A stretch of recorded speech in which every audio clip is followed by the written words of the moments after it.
Yeah, one of your favorite TV shows is that. Yeah. Fair enough. Several of my favorite TV shows are that.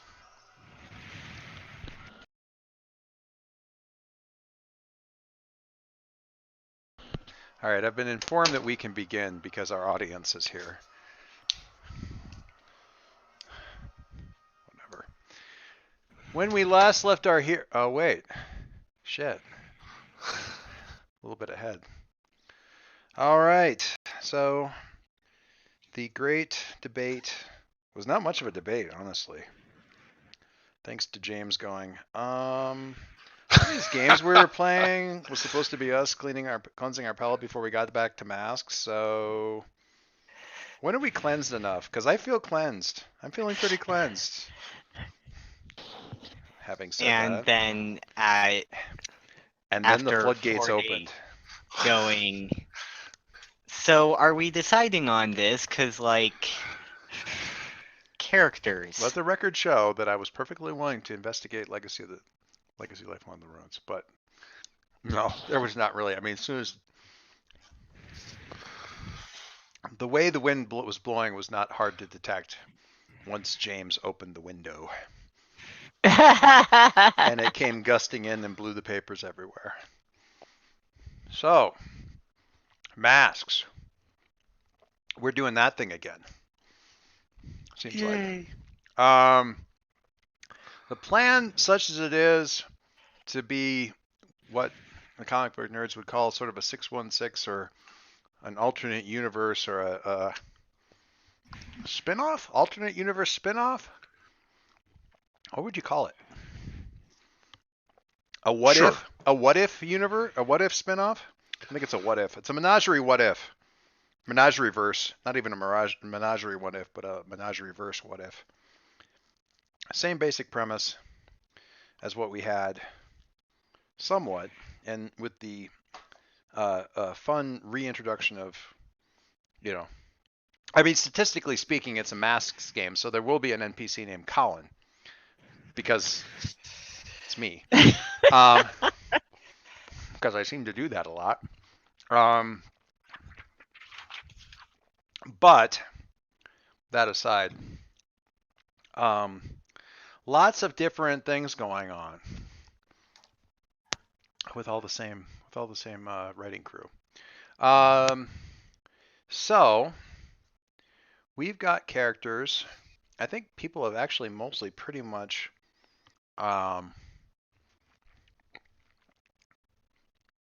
nailed down their playbooks and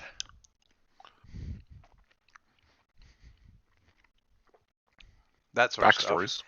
Well, backstories to greater or lesser degrees, where greater equals Dave and lesser equals everybody else. Where greater equals pages and lesser equals the amount actually requested within the rules. No, I'm kidding. People ask me questions. I'm going to say, let me write something up about that. In the interest of progressing in alphabetical order and knowing that the characters have already been kind of selected, we're going to start with Bill. So Okay. Bill, what I would like to know is the playbook and kind of like, the abilities and moves and stuff and the background. Or so character and background and then the nuts and boltsy stuff. Okay. So I had a bunch of options, as we probably noticed, and I settled on the soldier version of Agent 1337, who is an Aegis operative who was kind of brought in after hacking the wrong mega corporation. And in this version, they were caught in the blast and substantially rebuilt with cybernetics. So they are going to be basically the liaison between Aegis and the rest of the team. They are well equipped for operating in the field. The playbook actually has like an enhanced senses thing, but I'm really treating that as like a hack anything thing instead. Sure. So basically think of this person as a 16-year-old man in black type of character who's just along for the ride. Which in the previous sort of Menagerieverse type stuff was but was never quite officially stated to be Taz, who was constantly lurking in the background and looking knowing about stuff at the school and the coffee shop and that sort of nonsense. I don't know if it ever actually. It was never stated, and I'm going to resolutely continue to not say anything about that. Yeah, but certainly that was where we were going with that. So got all the relationship stuff. We're still TBD. Backstory stuff. What are the backstory questions? Yeah, so as far as relationships and influence, there's a post in the Roll20 chat. If you scroll all the way down, I filled in everybody's questions and rules for influence. Feel free to edit that or just lead off it, but whatever. Backstory questions. What tragedy or disaster led you to gaining your abilities? The day Rosa Rook's corporate strike team blew up the apartment I just escaped from. I had neighbors. I knew their names, and I almost died. Aegis put me back together with some cybernetics, saving my life, but also tying me to them. Well, okay then. What inspired you to officially join? I think they sometimes do stuff my way, don't ask permission, just sort of get her done. Know what I'm saying? Like I hate the end of this bureaucracy. Don't get me started. But when push comes to shove, they shove hard. What does Aegis do for the world that nobody else can? They look like they should just be like this supervillain organization. Like they do things like supervillains do it. But they're basically on the side of the angels. They do stuff heroes can't or won't do. And you know what? Nobody trusts the government anyway, so why not lean into that? Who outside of Aegis and the team connects you to the civilian world? As a player, I have all kinds of opportunity to leave this open and have someone else drop their NPC in here. But by default, I said, I hang out at this coffee shop, and there's a barista there who named JC who humors my nonsense. Nice. And then finally, why do you care about the team? I don't know, because they're also kids being bossed around by grown-ups and they push back. They're curious and interesting, and I like watching them do stuff. Plus, they're really weird, so they get me, I think. Word is as word does. Yep. I like it.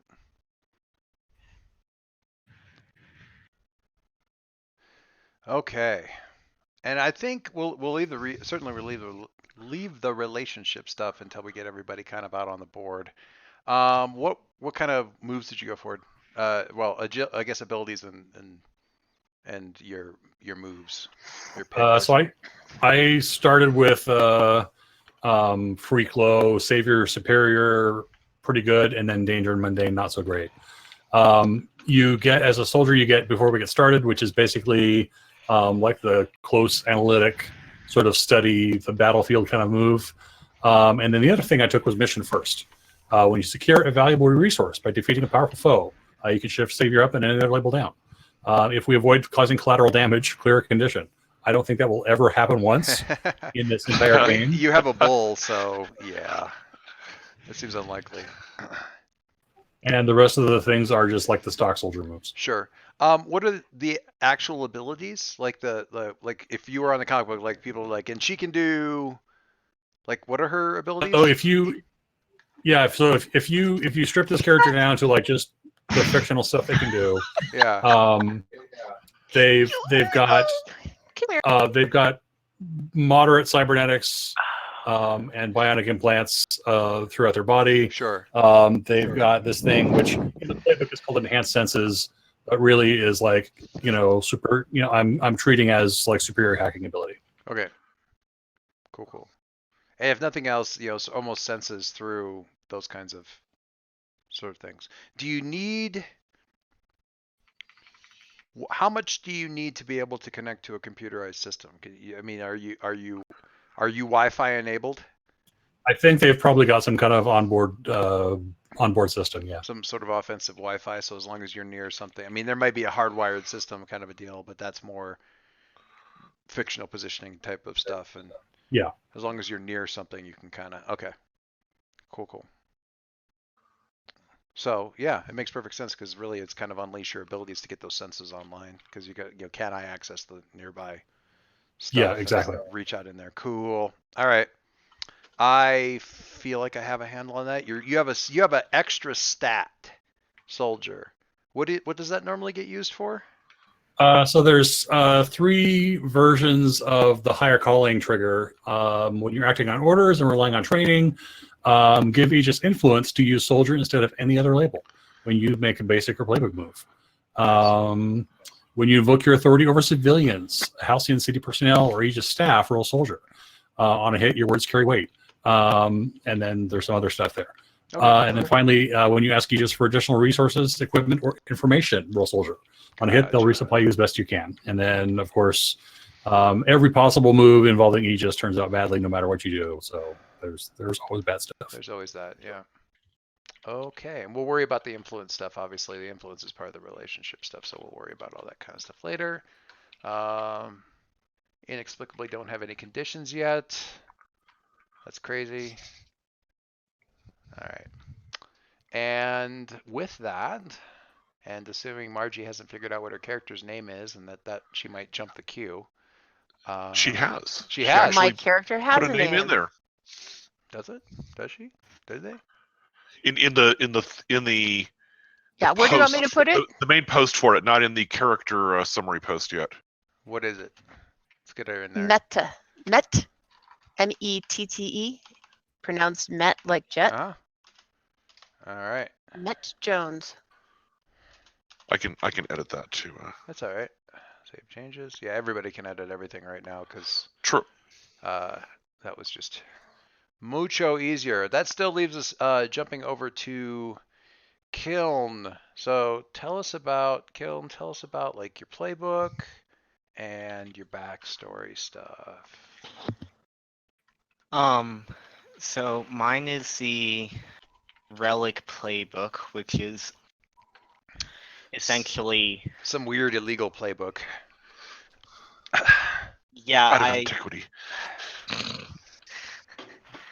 I didn't realize it was a fan-made playbook until I had already like gotten 2/3 of the way through the backstory, and I'm like, Oh man, too late. Can't turn there's, back now. I guess there's a reason this font wasn't really a good match. And I just thought it was a like not yet kind of like a Kickstarter is the playbook that hadn't quite gotten stuff yet. is the artwork for it still What artwork? There is no artwork. on the character It sheet? depends on which version you look at. I have a 'Cause version of there it that are looks 3 like a. versions of the relic. Oh, I'm gonna have to make There's sure. one with artwork. There's one with artwork. There It's like are. a female version of an anthropomorphized Captain Caveman. I don't know how to explain it any other way than that. That's interesting. It's one of the characters from Chrono Trigger, if it's the one I'm thinking of. Oh, that could be. I don't know. Yeah, I don't know. That's the one I have saved somewhere. I'm sure that the sheet themselves. I mean, it didn't. It has most of the same bit, like where it has its like little extra stat in it and stuff like that. So relic is someone from someone from the distant past looking for a way to get home. Yeah. So, with the backstory, what time did you come from and how did you get here? I come from an island hundreds of years ago that has since disappeared underwater. Maybe due to global warming. Who can say? Still catching up on science and stuff. That's happened. I was badly how I got here, I was badly hurt in battle and was dying. Researchers created a healing pod using some leftover ancient technology, but it backfired.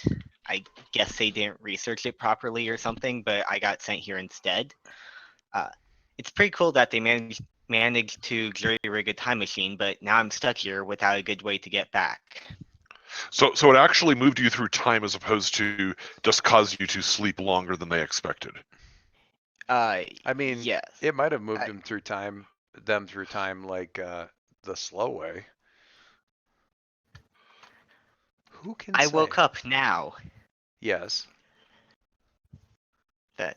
I'm just saying it could have been like suspended animation type of thing. Yeah. Like No, moving, that's time traveling the slow way. Yeah, I will ponder that and not write up a full page summary. That's fair. I That's mean, fair. that just makes you Link from Breath of the Wild. Yep, time travel the slow way. I really need to get back to playing that game. Anyway, so what was the next thing? What's the next background? Injustice seems to be the only thing that hasn't changed. What do you fight, and why are you still willing to fight it? There have always been people with power who will try to pick on the weak. Someone has to have the courage to stand up for what's right. If I started doing otherwise now, how could I face my friends back home? Outside the team, who is aware that you're not from our time, and how do they feel about it? There's probably a file with my name on it somewhere in Aegis. They certainly weren't happy that they certainly aren't happy that I won't tell them where the healing pod time machine thing Thingy. is. It's my only connection to home, and I don't want them to break it or anything. What do you love most in your new age? What do you miss most about where you came from? I love the variety of everything. Getting to see new things and tried out different foods. It's all very exciting. However, I really miss my friends, and also it's like the spices are different. There was one that we also always used to use in cooking, and nothing I can find comes close to it. And then, why do you care about the team? The team is my anchor to this time. They may be weird, but I am too, so we fit together. Besides, they remind me of my friends back home. I hear a theme here. You're all a bunch A of little weirdos. strange, all very different, but all fighting for the same goal.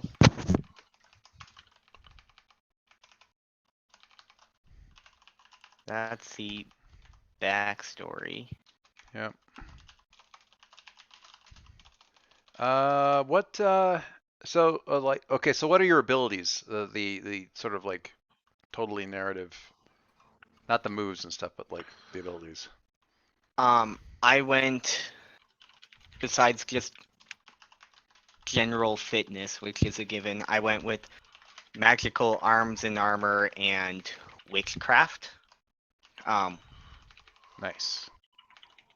And I came up with some kind of personal limitations to the witchcraft, so it wasn't just like, ah, yes, I have a spell for that. Ah, fun.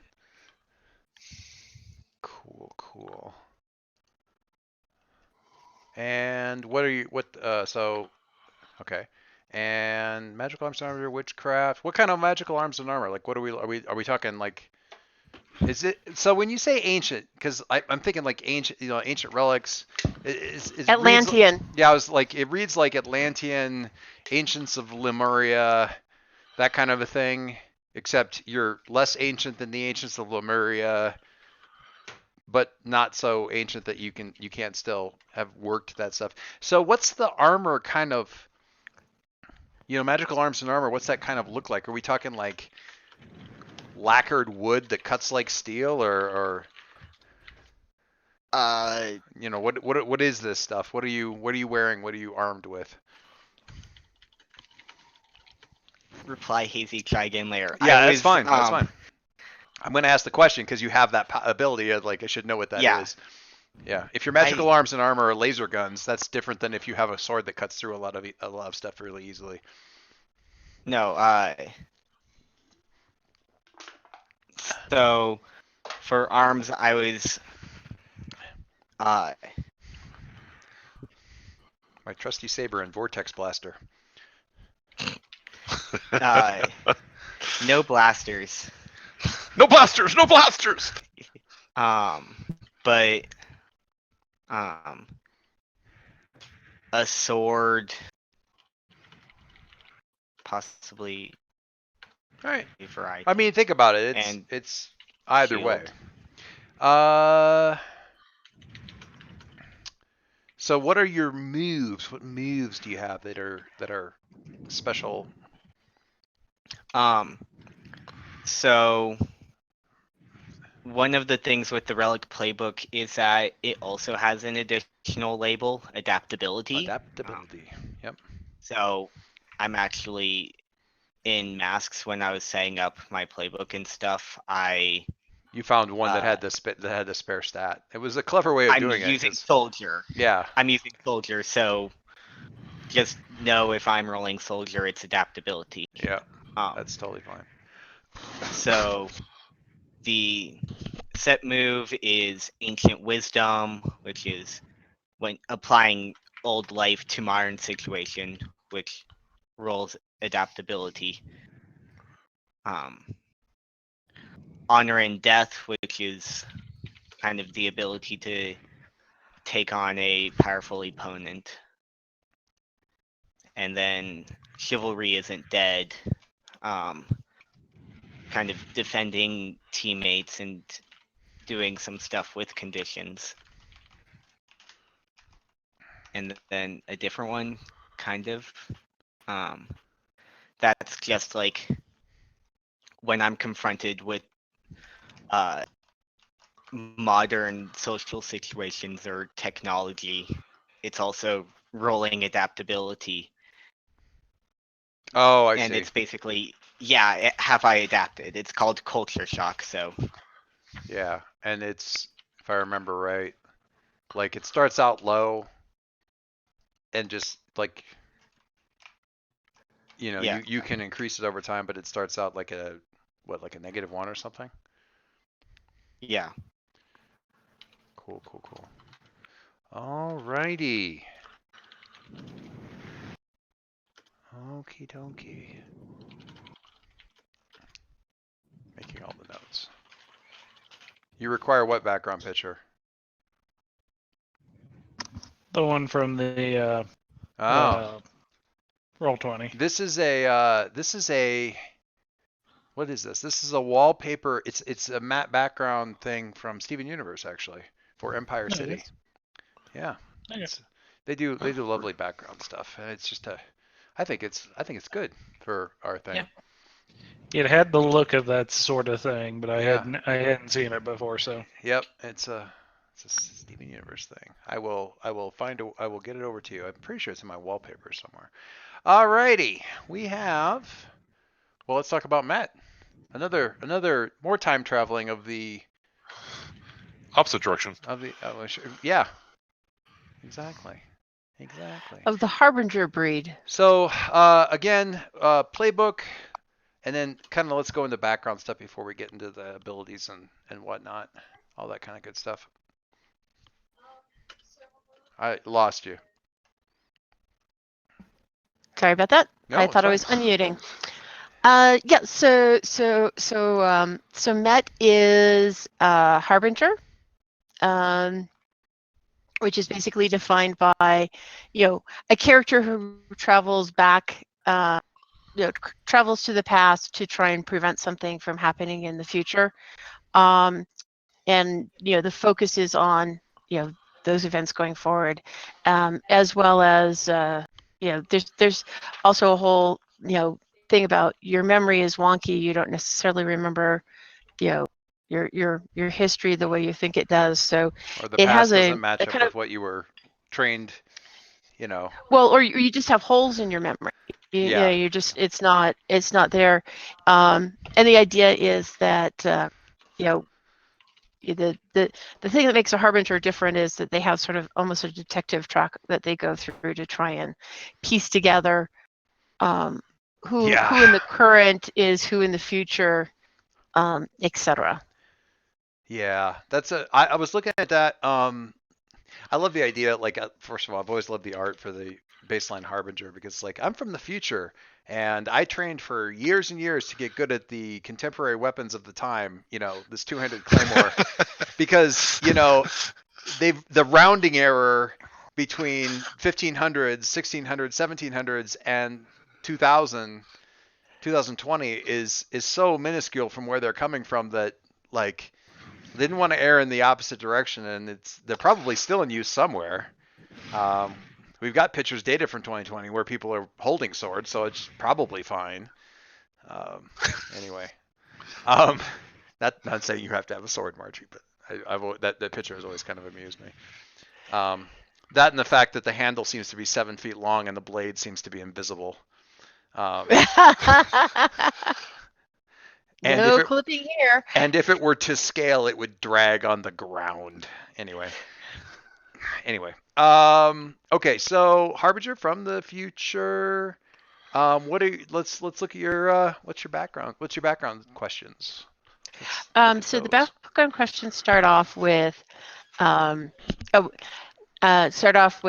did you travel from the future to the present? So basically the Science Council set me back because I was the only one on the colony ship that was still healthy enough to be put through the process. So there's more to that in a subsequent question as to why I'm on the colony ship and etc. Gotcha. What's the next one? So what keeps you from returning to the future? Basically, Earth is gone. Improvised colony ships were sent out at the end in different directions, pointing to all of the known Goldilocks planets that potentially would be advisable for support human habitation. Neither too hot nor too cold. We'll do a Legacy Life Amongst the Ruins game campaign later, set in the alternate history that you're about to destroy. Carry on. So my colony ship was actually funded by a trillionaire. It's populated. It was originally populated mostly with scientists and blonde supermodels. Oh God. So, Tony Stark. Think of blondes instead of redheads. So basically, there's been an unfortunate experiment. Dave wrote this down wrong. Oh. So there was an experiment that led to fusium poisoning, not to be confused with fusion plant radiation. Fusium. Bad handwriting. And so where I come in is that I'm mostly from crew stock, so I'm not from the world. We live traditionally in the most inconvenient sections of the ship, so we were far away from the leak and from public places. But we also, we're the best at spacewalking, and things like that. When the problem was discovered, anybody, especially kids who weren't exposed were suited up and lived in isolation while the scientists worked to create the time travel device. More to come. Okay. I just realized, what question are we actually answering right now? Is that how did you travel? What keeps you from returning? What keeps you from returning? What keeps you from returning to the future? Because the gear was there. Right. There's a little bit more in there. It's sort of more. I started getting into why, the Earth is not there. The ship is poisoned. So the bottom of it probably belongs up a level, and then, yeah. Yeah. I wrote it as I was writing it. That's fine. Why are your memories of the knowledge and future scrambled aside from what you've already kind of mentioned? Yeah. So I basically put this together as two things. One is deep sleep learning plus trauma equals loss of memory connections. Sure. Also, that the knowledge of the cataclysm itself is incomplete. So I couldn't learn what we didn't know. So there's holes that I can learn or remember, and there's things that just weren't known at the time. Sure. Cool. Nice. I love that. What's the main thing that you're trying to prevent? I'm trying to prevent the cataclysm that rendered the Earth unsuited for life. But my secondary one is that I want to assure my own birth occurs, because I have it in my head that if I'm not born, then I can't come back and fix it. So I kind of feel like I have to prevent it, but somehow try and make sure that I'm there in the future. Now, Tony Stark would which may not be good science, but that's just what my little teenage brain thinks. I mean, I mean, if you've been on a generation ship and had to watch Back to the Future 14 or 15 times, I mean, your theory is legit. Exactly. It's you have to study all the historical documents. That and Yeah. Gilligan's Island is where most of your. No, I'm kidding. Getting a little bit too oh shoot, Star Quest. I was reading, Galaxy Galaxy Quest. Quest. I was reading, oh God, some random post that somebody put up was, they were. There's been such an upsurge of the rewatching of Friends and stuff lately, and somebody was like, I decided to rewatch The Nanny and see if it held up, any better than Friends did, because Friends makes me angry, kind of thing. And the random episode that they picked, the kids are sitting there and they're watching reruns of Gilligan's Island. And one of the kids just completely deadpan goes, if it weren't for Gilligan's literally the only thing that's holding them back from getting off the island. They should just kill him and they can leave. And I'm like, that holds up. I mean, that's a pretty cold-blooded theory, but I mean, that show does not get the respect it deserves. I don't. Anyway, was that the last of the background questions? No, my next one is why must you join this team specifically to achieve your mission? So I believe that one of the team members is either a strong lead to my investigation or may even be one of the connection points to the future. Gotcha. So one of my boxes on my connect the dots is directly related to somebody on the team. So there's two,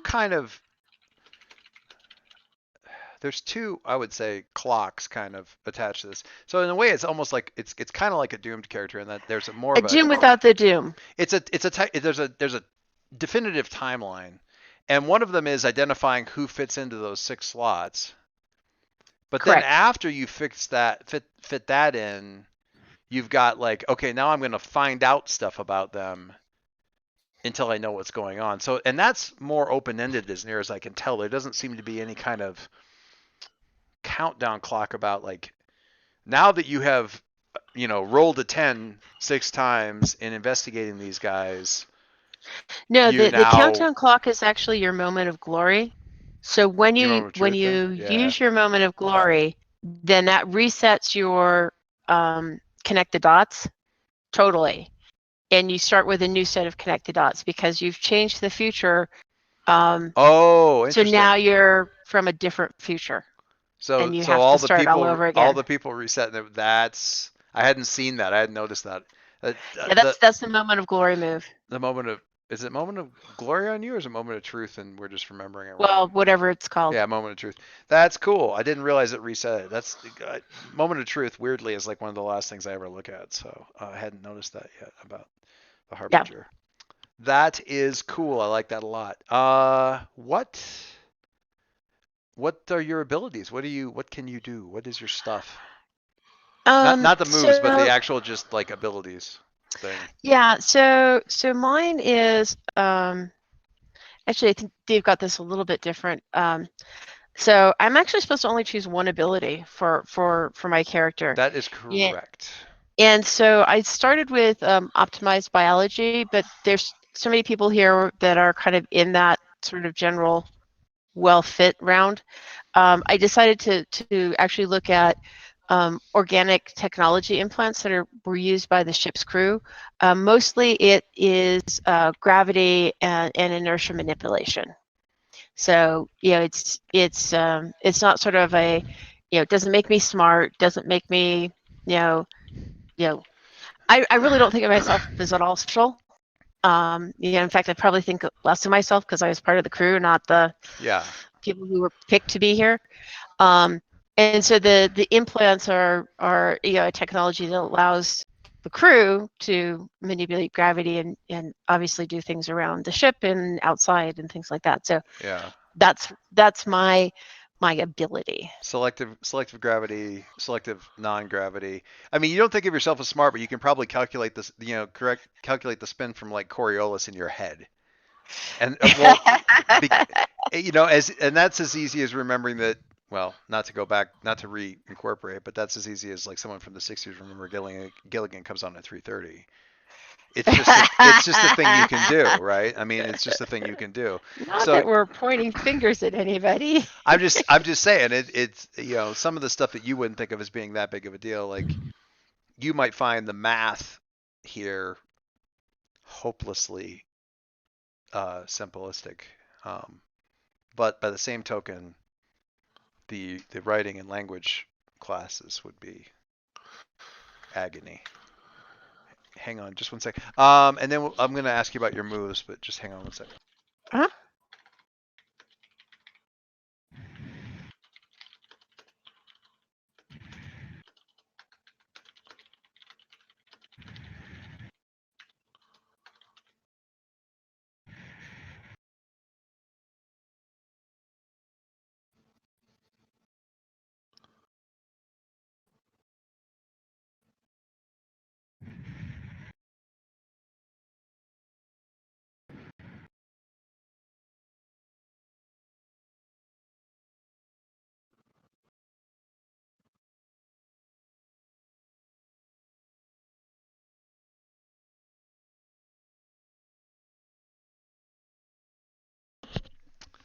Had to answer questions about Doctor Who. Important questions then. Yes, Doctor Who recordings in any case. Okay, so and the Harbinger moves that you have gone with are what? What did you do? What did you do? You picked two of them. Right, and I'm up to a little bit of flexibility on it. The one I'm definitely taking is called 21st Century Studies. So when you assess a situation, you may also ask, what does the future know about this moment? And even when I miss, that Even gives on me a a miss. +1 going forward. Yeah. And then the other two that I'm debating about for my initial ones are applied history, which gives me allows me to use Savior for Pierce the Mask, and stick to the mission, which is about defending somebody, and things you can do around that. So the two moves, one is a defend move, and the other is a Pierce the Mask move, and I haven't quite decided which one I want first. And I already have my next move picked out, but I want it to be sort of after I've been with the team for a while. Gotcha. It's very cool. All right, I don't think I have anything. Does anybody else have anything? Questions? Any questions for questions? Met? I do have lots of teen onks planned for her. So just so you know, she's not at all comfortable being blonde and pretty. So there you go. Does anybody know about you? We didn't really ask that question. Anybody know about you? There isn't really. Maybe that's in the relationship questions, and I should shut up. Yeah, actually, no. That's not a direct relationship question. I haven't actually given it too much thought as to how I ended up here. So I'm open to making it fit into others, stories. Yeah, you know enough or to go. I'm just a generic person that. Yeah. Yeah. If everybody's at Phoenix Academy, you know that you need to be at Phoenix Academy because your whole goal is to join the team. Right. So you need to enroll yourself and blah blah Yeah. blah or whatever. I'm just saying. Or I'm one of the puppy dogs that the Quill Foundation found and takes care of or whatever. I like it. Okay, so what is Matt Jones's look? oh yeah, I'm terrible. We didn't really get into that, did we? So Met is, she's tall for a teenager, blonde hair. In this time frame, she would be considered very attractive. She considers herself pretty average, given the colony that she was on. She has a slightly exotic look that you can't quite put your finger on it. Mostly due to sort of the interesting blending of genes over time. Sure. Creating things that are not common in the current day. But her look is, I would say, teenage camouflage. So she tends to wear jeans, black jeans, but not the fashionable kind and not tight. And she, wears basic t-shirts, not bright colors, probably a black jacket. Again, nothing particularly fashionable. Somebody who knew would know that it looks a lot like the crew uniform. You know. Well, she also has a large supply of jumpsuits, just regular work person jumpsuits that she's quite comfortable in, and she has sort of like from a costume perspective, she doesn't really have one, but she does have sort of a work belt that she's got some things that are really handy to use when you're a grav controller. Sure. So very cool. Since I forgot to loop back, I'm gonna loop back real quick. Bill, Agent 1337, what's their sort of look, all the look stuff? Just to kind of put this into concept. And how, loop back. How visibly speaking, how old are you? Like, how old do you look, ish? Or I probably should be like a sophomore. okay, all right. So Back to Bill. The look is, by the way, all this stuff is in the bio and info tab on the Yeah, character sheet if anybody needs to refer back. Look is, looks nominally female, uses they or them pronouns, looks average, casual clothing, military uniform. I left the race off because I copied and pasted from a previous thing, but they probably look mixed race. Gotcha. Okay, very cool. And Kiln, what was your stuff for that? The look. So The look blanks. what? Oh, they had all those like little look questions that they ask you to fill out. Yeah. Kind of a deal. Oh, I see it up here. You do have. So look is ambiguous. Also, they them. Maybe looks a bit more on the mask side, but like toss a hair clip in their hair and they would look feminine. So like as the mood strikes. Still getting a strong Link Breath of the Wild vibe. Because that's exactly how I always have described Link. Yeah. It's like, yeah, I mean, technically, I suppose it's a guy, but honestly, you throw a hair clip in there. You want to know something awful? What's that? Yeah, I was like, what if I screw around and make Link? I mean, So okay. like, whoever said it before. It was Mike. Yep. Play Mike. I mean, Yeah. why not? It's a good character concept. It's a good character concept. Yeah. Ambiguous. I see South Asian. What else have we got? Yeah, South Asian, but like not quite, because obviously Ancient. genetic drift. Yep. Then Kalstan's simple clothing, basically whatever they could kind of get their hands on / was given to them. So currently it's a like Q Swim Charity Meet 2015 t-shirt where the logo has like been completely worn away. And just some jeans. Yeah. And then no costume. The artistic director likes the idea and keeps like scribbling on the whiteboard stuff about like clothing should be looser, drapier, like modern, but calling to mind old costumes from ancient, blah blah blah. Why do we keep putting them in jeans? Because most of us are Coloradans and like jeans Exactly. are the default. Yeah. Your art team's from Colorado, man. Just deal. Okay, cool. Thank you, Mike, for reminding me because I had forgotten about the look stuff. Mr. Mighty Joe Young. And the handsome devil of a gorilla that we have up there. You're muted. and Mom is not. And Mom's Sorry. not, thank goodness. So I was. Okay. And all this details in the biography and the lengthy forum post, but Joey Moore, high school, heading into junior, Same old story. Parents are off on a scientific expedition for the Same Quill old Foundation in story. the Congo. Same old story, really. Same old story. Go- Scientific expedition to the Congo. Goes to visit them. They get caught up in rebels, drug dealers, government shooting, things like that. Parents killed. He's badly or mortally wounded. Has strange fragmentary memories of blue lights and gorillas looking down at him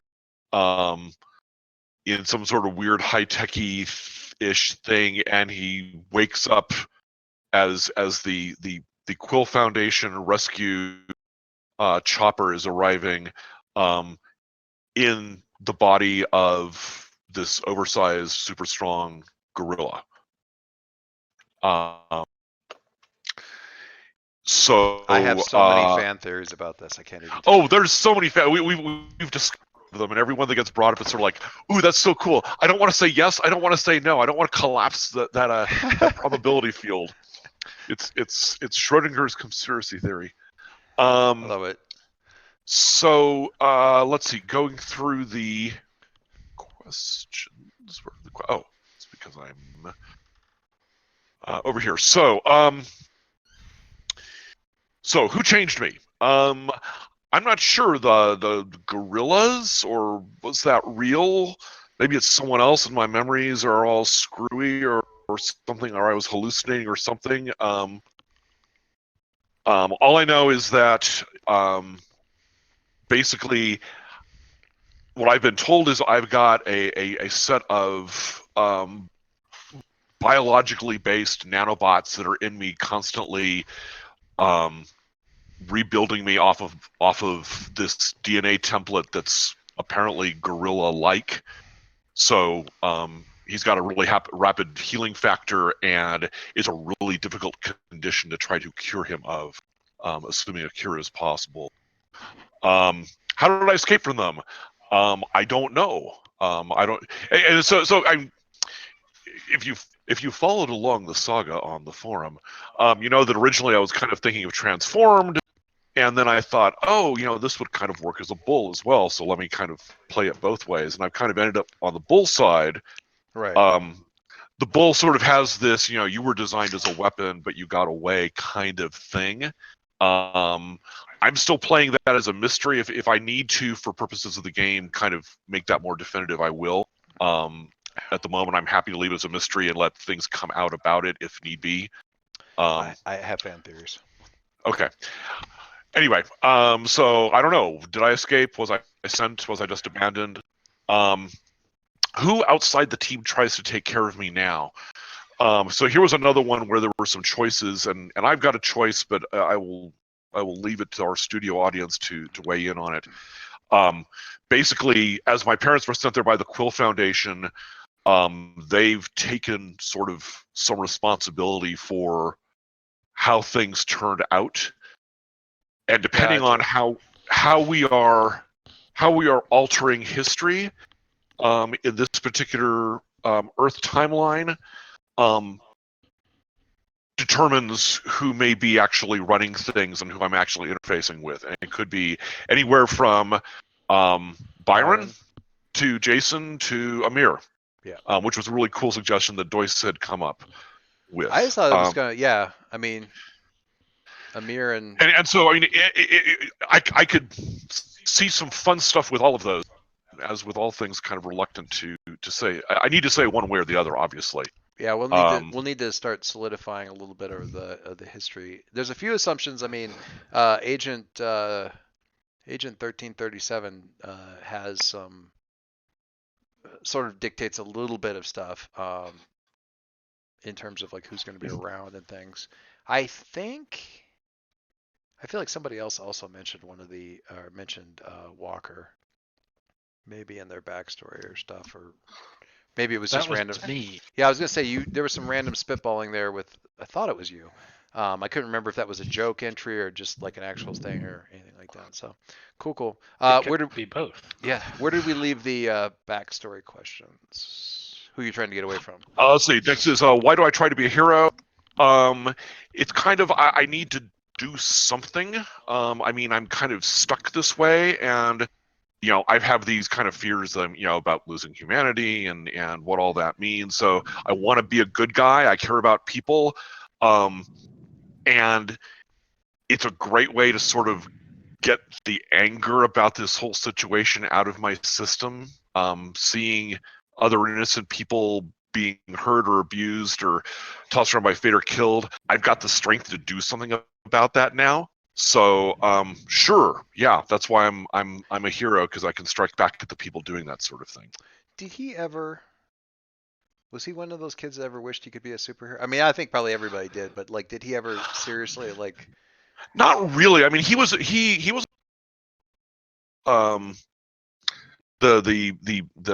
of at least, I mean, he knew about, obviously he grew up in Halcyon. Yeah. So he wasn't like trying to get himself in the way of like no.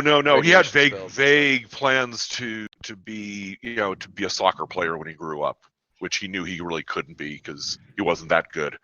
But I mean, he had like there's at least one of the Halcyon heroes that he had like a poster of up on his wall. Sure. I just need to go back through the list and decide who it would be.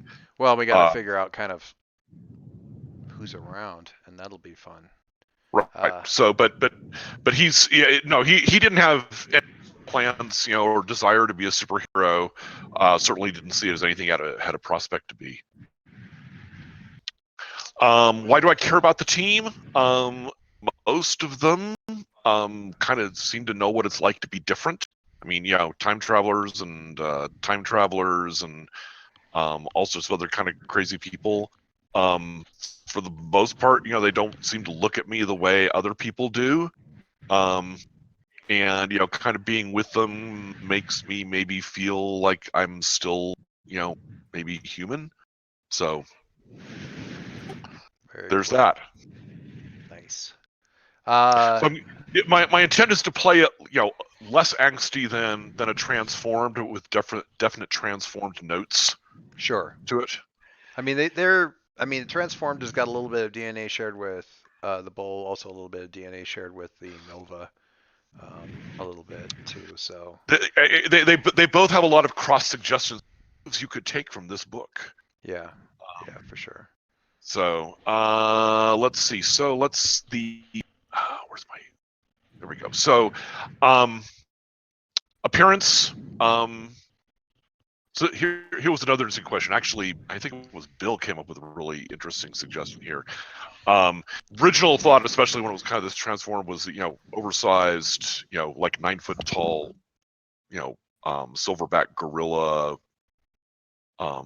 type of form. Right. And the part of that then was going to be, part of that transformed alienation is just kind of like not fitting into the world. I thought, God, that could be really annoying, logistically, especially if that's not the main. I'm not running as a transformed. Right. Bill thought, well, maybe when you get that anger going, sort of thing, your size actually changes from, say, just 7 feet to 12 feet tall. Yeah, like you get big. I like that. That's cool. And it's doing the hulking out kind of thing wasn't quite my original thought, but actually there's something to be said for it. So I mean, sure, we'll say that. It's certainly got echoes in the Bull. Yeah. Like thing for sure. Mm-hmm. So he, superhumanly tough, incredibly strong, uniquely skilled at fighting. All pretty self-explanatory. Pretty self-explanatory. With the Bull, his top stats are danger and freak, and I actually bumped up. I used my extra bump for freak. Cool. And then the weak points are on the savior and mundane part. Cool. Moves that I took. Yep. I was gonna ask. Were let me pull up the character sheet. You've got a head you don't need. Which when I provoke someone, I can provoke with danger instead of superior. If I'm using like obvious threats and shows of force. Sure. The punch everyone move, which means when I charge into a fight without hedging my bets, which means basically doing it unilaterally without any sort of planning. Yeah, I can shift danger up and any other label down. Yep. in a china shop. This is sort of the anti Soldier. Alex Shelby move, the anti soldier move, where if I take collateral damage around me, I can choose an additional option on direct engage, even on a miss. Yep. Tons of fun. And then I also get a special move with the bull. I took the defender version, which means when I leap to defend someone who's either my love or my rival in battle, I get to roll plus danger instead of plus savior. Oh, fun. Cool. I like that a lot. And I think I like it. It maps out well, I think. I think it's a nice, yeah, nice map to concept. It should be fun. So that's what I got. When you any other had questions?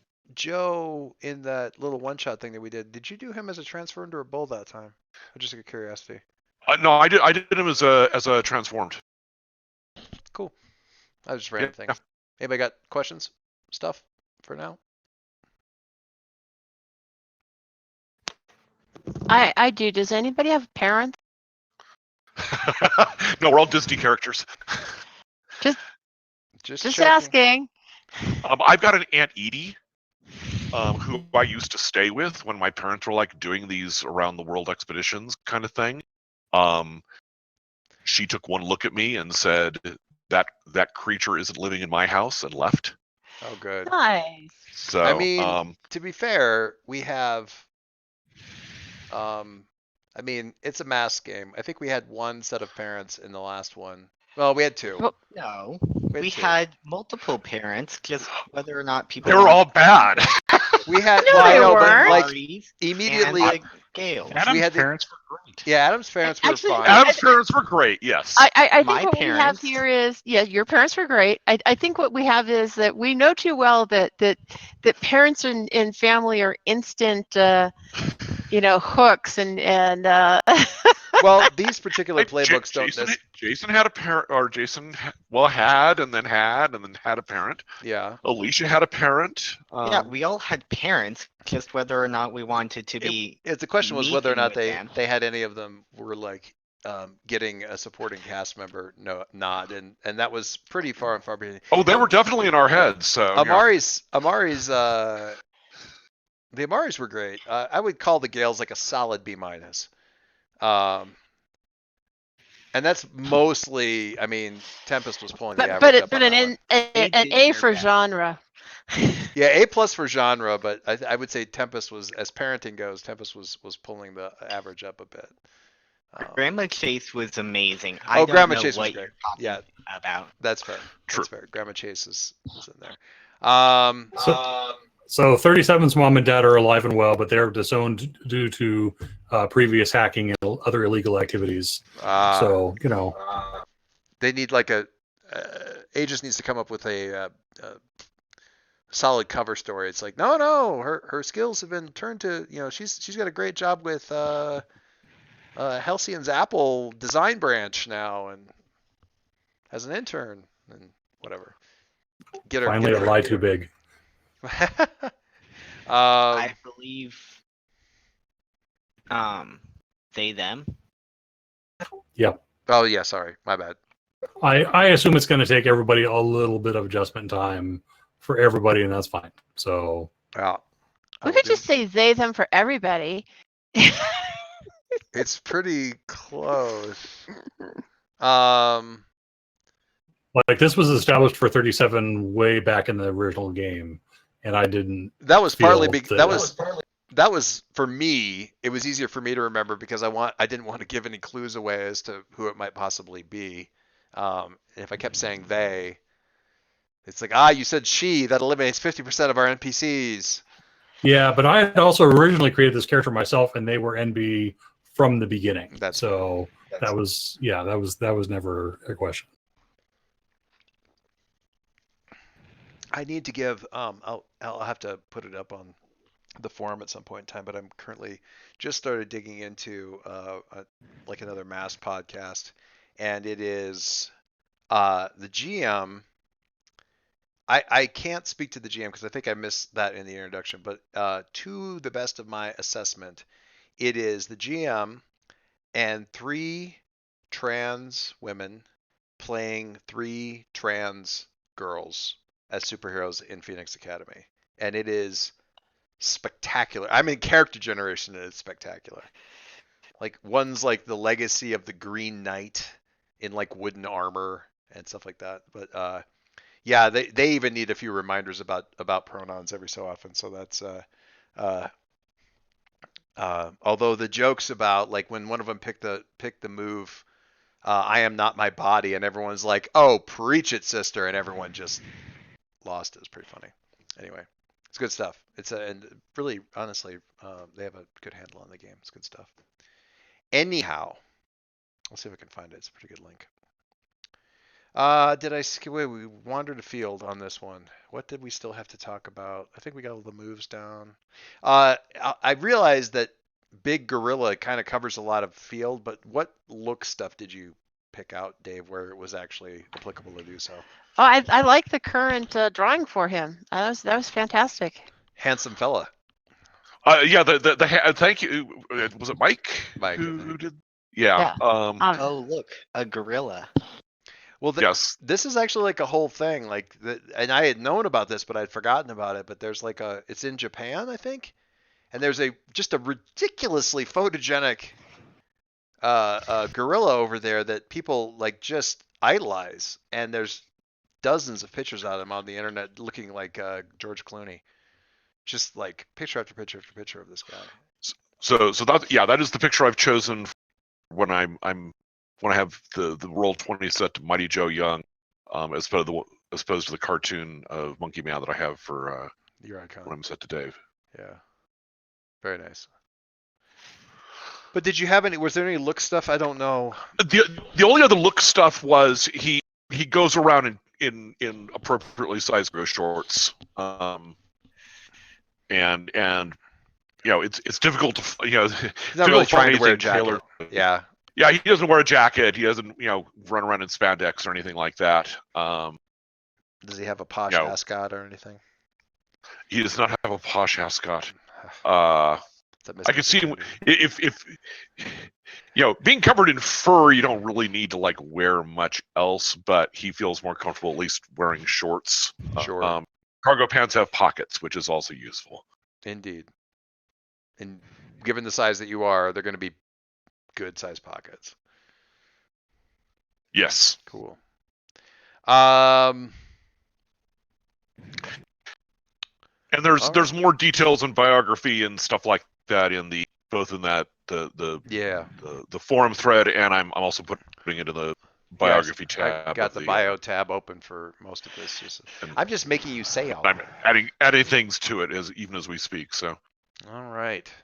All right. You didn't go with Tachyon. We're going with Synchronous. I like that. Yep. Tachyon's cool, but Synchronous that's very good given your thing. Yeah, that was kind of what I was thinking. I had a couple of thoughts about it. So speak to us of this beacon. Yes, the beacon. Be a beacon. Give us some background. The beacons are lit. So basically, what I have in mind for Synchro is they are the biggest fanboy ever of superheroes in general. Love it. They are, so excited. They've wanted to be a superhero since they were a little kid, and now as they've gotten older, and they're like, I'm never going to get hit by a truck filled with medical waste. I'm just going to have to do this on my own. As much as I've tried to be, you're currently living on the wrong street then. All of the trucks filled with medical waste have these like, since after a series of accidents, all have these like really good like brake sensors and avoidance collision stuff, and man, is that frustrating. Yep. So they have gone through a lot. So how did you gain your skills? Not to to segue into your backstory, your first backstory question. How'd you get your skills if there was no radioactive truck? Yeah, if there was no radioactive truck. Let me grab my notes here so I can remind myself.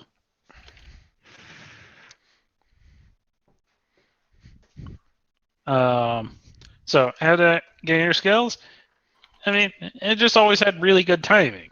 Like, I always know what time it is, and I can kind of like figure out timing on stuff. Like, I'm pretty sure if I run out into a road, I won't get hit by a car. I mean, they'll all swerve, but it's not. That's not why I'm not getting hit. I like it. I like it. There's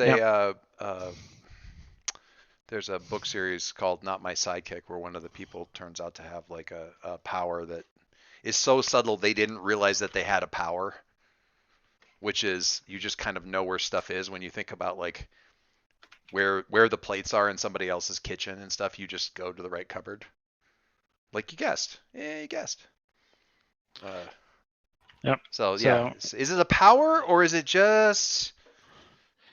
Could be, might be, might not be. I love it.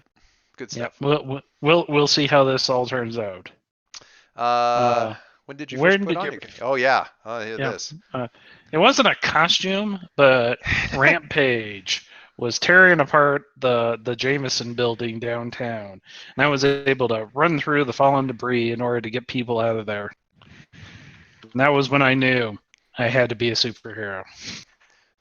See, as soon as you answered that, I immediately put you as like into the timeline of the girls' mask game because they're like when the heroes came together, fight was against. They picked Rampage like downtown at like outside of the arts and theater district kind of thing. I'm like, oh, he was there too. Cool. It was just.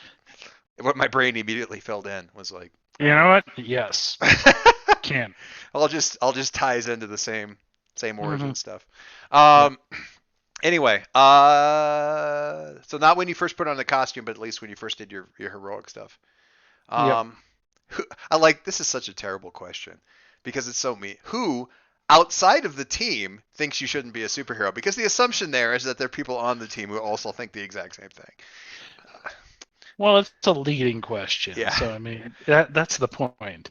So, it's supposed to give us NPCs to work with. Exactly. But right now, I was like, for now, just because we already have that Aegis connection.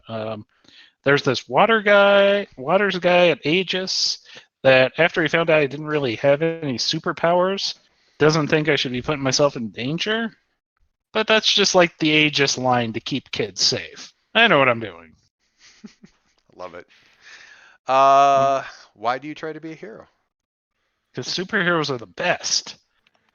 You are such. All the other kids at my high school, they cared about pointless stuff like grades and dating. But superheroes, they care about helping and protecting people. And that's what I want to be. How old are you? Yeah. Yeah. Freshman, sophomore. Sure.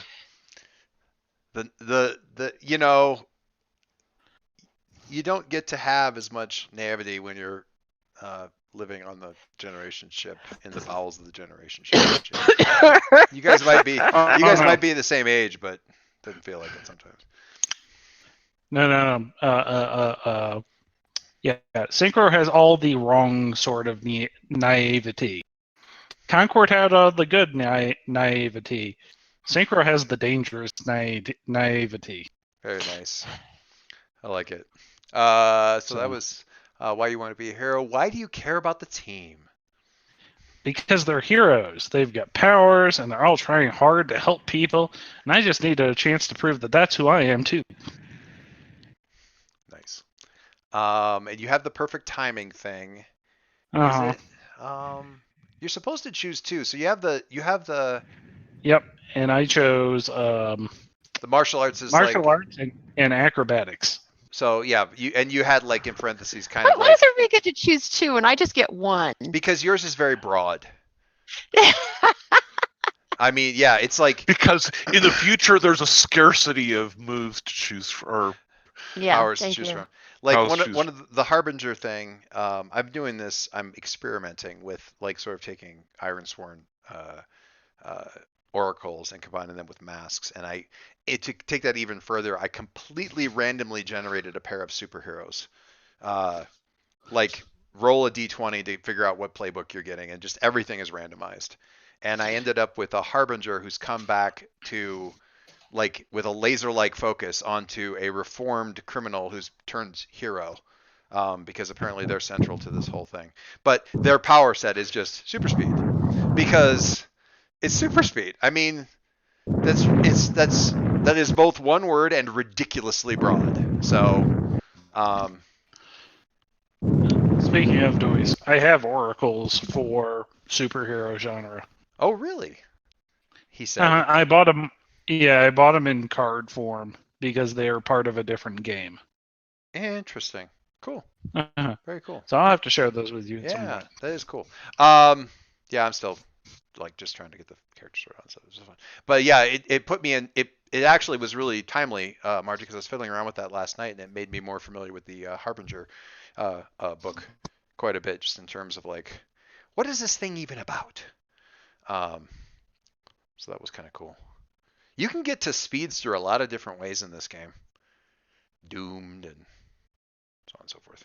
Anyway, You can get to Captain America a lot of different ways in this game. yep. Well, the cool thing about this game is that, for the most part, the powers don't matter. Yep. I mean, they're almost color text. Yep. It's all I about the have. motivations and the personality and the And the relationships. onks. Don't forget And the that's onks. and that's what makes it a fun game. Man, I used to get in such arguments with people when I was in. We were doing well. D20 was the same thing, but in Amber too. Like when I was like, man, it's all just window dressing.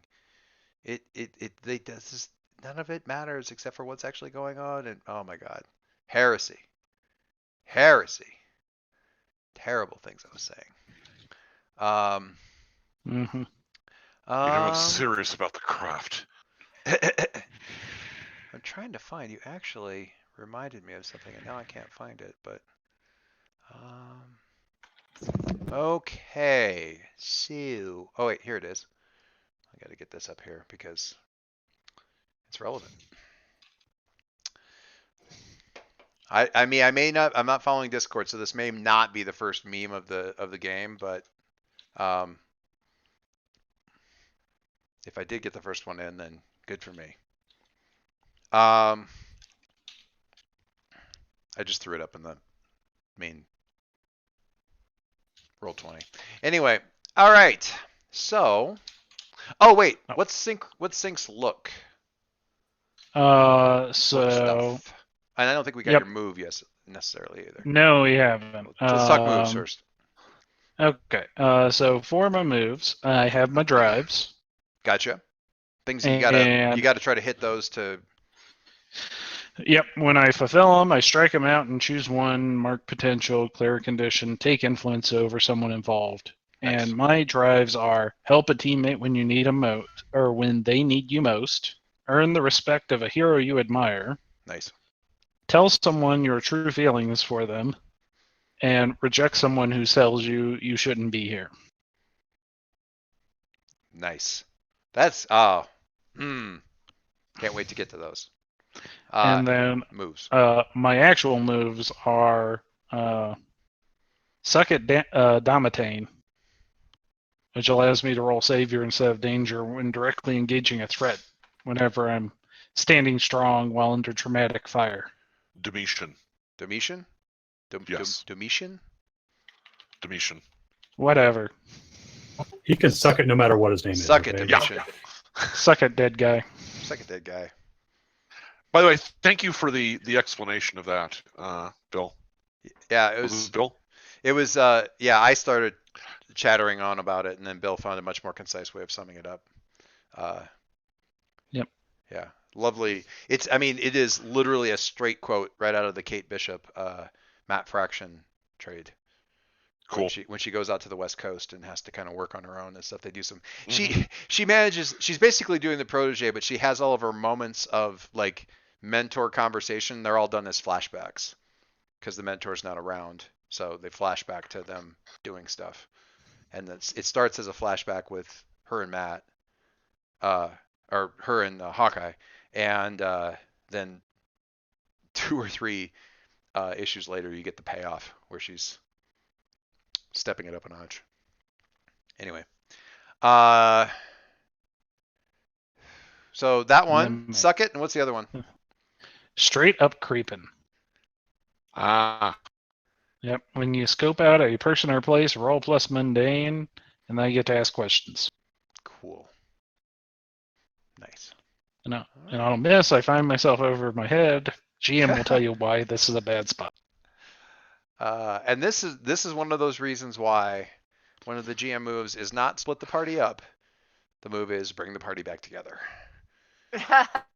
You don't like in a lot of the other PBTA games, it's like split the party up a little bit. Like that's one of your moves. Like let's separate them. You never need to really work that hard to do that in Masks, but occasionally you do have to work hard to get everybody back in the same place, which we have run into more than a few times. All right. Speaking of, I want to go over some stuff with you once we finish up going through all the characters. All right. Well, we have gone through all the characters up to. So we have relationships, but so the 2 big things I think we still have are relationships. Well, 3 relationships, influence, and when the team first came together. And I think it would probably go when the team first came together, and then relationships, and then influence. I think. We have fanatical devotion to the Pope as well. the 4 things we have left to do.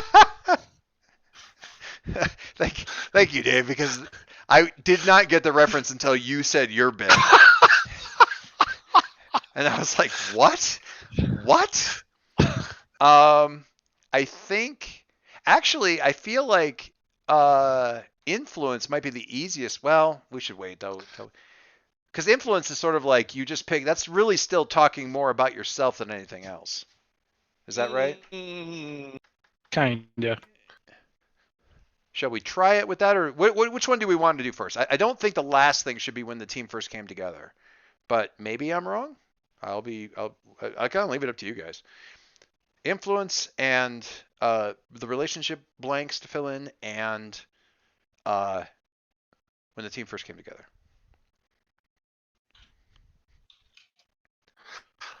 I think actually influence comes after the relationship blanks. Yeah, sure. So going by the character sheet, if we want to look at it that way, it's relationship and then backstory. the influence. Yeah, but before that comes when the team first came together. So we'll just do it in that order. That sounds good. We'll just do it in the character sheet order. So where did I hide? I had this thing all worked out. The order in which these questions get answered. Just answer me these questions. We don't have an innocent. We don't have a reformed, but we do have a bill. A bull, not a bill. Right. We also have a bill. We have a bull. We defeated a dangerous enemy. Who or what was it? Right. So this is when we first came together. Yes, when we first came together, we defeated a dangerous enemy. Who or what was it? Dangerous enemy. The dangerous enemy was, and I'm since I don't have the deck of infamy in front of me. You make up a dude. It's all good. Make up a dude.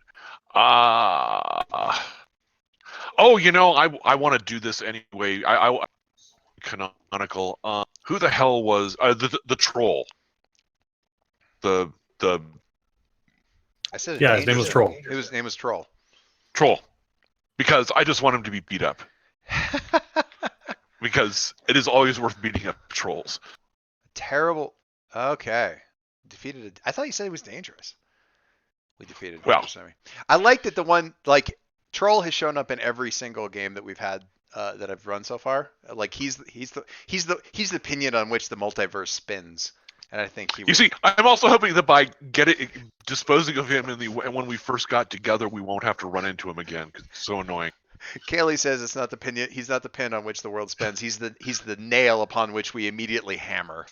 Um, okay, so we fought a terrible enemy, a dangerous enemy. Sorry, troll. I think it might need to be maybe with a few other people, but that's okay. We'll dig that out. We don't have a newborn. We don't have a Nova of an outsider or Janus or a delinquent. We do have a soldier. Aegis put me in charge of the team at a critical moment in the fight. Why? And what went wrong? Which I love the way you can interpret that. Like, what went wrong with putting you in charge, or what went so wrong that they put you in charge? So the press showed up, and there needed to be an official spokesperson, and so I got volunteered. And like in your earpiece? Yeah, and I made the mistake of being honest. Oh. Oh. No, I don't. See, that never works out, you know. It's like, how long have you guys been together? I don't know. Like, how long has it been? Oh, that was a fast fight. Like 4 minutes? 4 minutes, guys. 5 now. 5-minute anniversary. 5-minute anniversary. Everybody high five. Oh, wait. No, coronavirus. Virtual high five. Anyway. Elbow bump. Aegis put me in charge of the press conference, and I told the truth. Yeah, there'll be some there'll be some on-the-job workshops for that one. No Doom, no Legacy, no Star. My God, this is crazy. No Transform, no Okay, Scion. so can I take a step back? Since you said, dangerous enemy, maybe need more. I think Troll needs a set of akin to the hench folks that the villains on the old Batman TV show would have. Troll and his bros, or Troll and the trollettes, or just like the obnoxious people like him, but without his actual metahuman abilities. Like Slash Anon.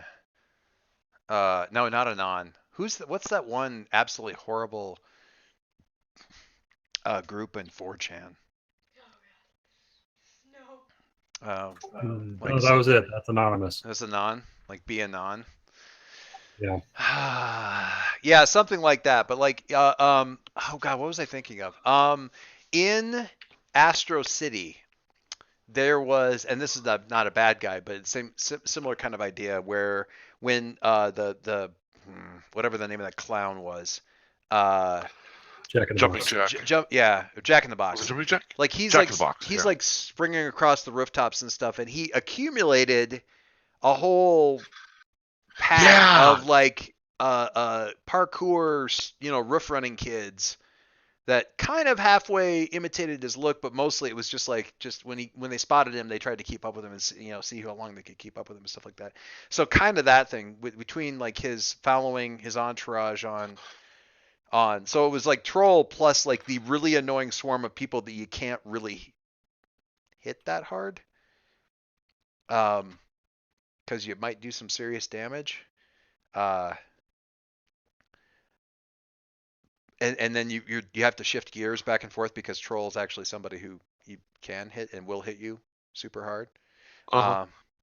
Yeah, nothing like being ganged up on by a bunch of Anon trolls. I like that, Dave. Thank you. That's good. When we punched him, we gave him a combination of the right cross and the tolerant left. Oh man, the tolerant left. I love it. Okay. This is really weird to me how far down we're going to. Okay, so we have the. So Joyce, do you remember you have one playbook that won't be on your list? Yeah, I put the relic down at the bottom. Do you know what their question is? Yep. Okay.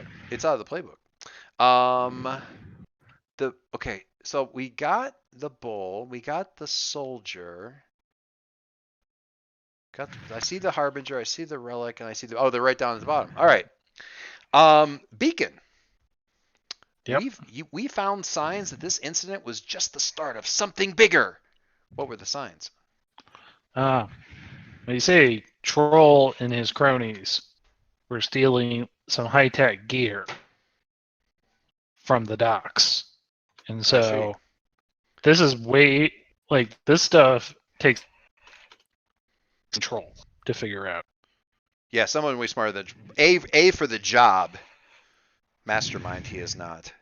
And B to use the stuff. I even take it a step further than that if you want. First of all, the fact that there was a plan about this stuff, but secondly, that this stuff was here, like the actual existence of whatever it was they were getting is in and of itself worrisome.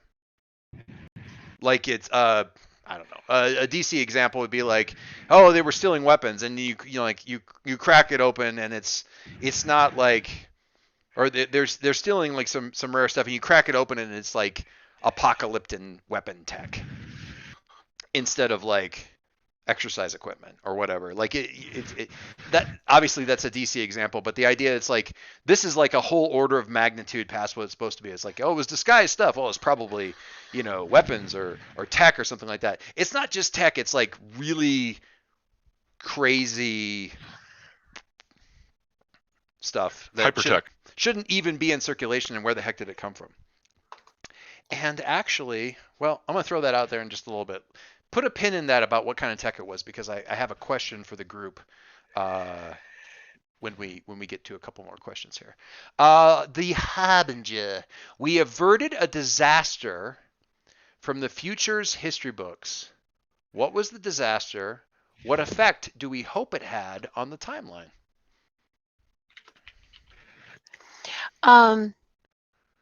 Yeah, so I read this wrong. So I was like writing my own story here. I had a completely different story in mind. Thank you very much.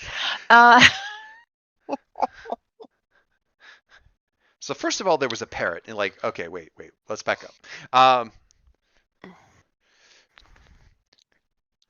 mean, the immediately obvious one is like, like there was a terrible malfunction with the stuff that they were trying to steal, and it turned the bay into the crater, or something like that, and some horrible thing like that. But I don't, that's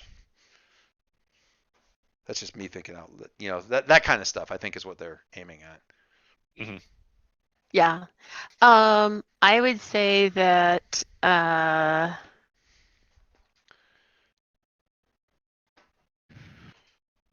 I actually understand what some of the tech is, and recognize that it was, not that it just could make a crater in the bay, but likely actually, could have melted a hole, down to Atlantis if it was really misused. Put a second pin in that as well. And the recognized thing is like recognized from some of the fragments of history that you recognize, or I'm thinking that kind of thing, as opposed to like, this is like, if you encounter technology like this, this is a red light, all flags, super alert, like be very scared kind of thing.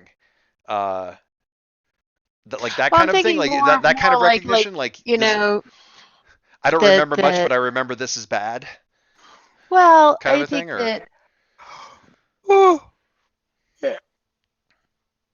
it's a demolition hardware, and so. But on an order of magnitude, like beyond. Yeah. Yeah. Yeah. So I recognize it as, I recognize it for its potential mundane use. The Continental Jackhammer. And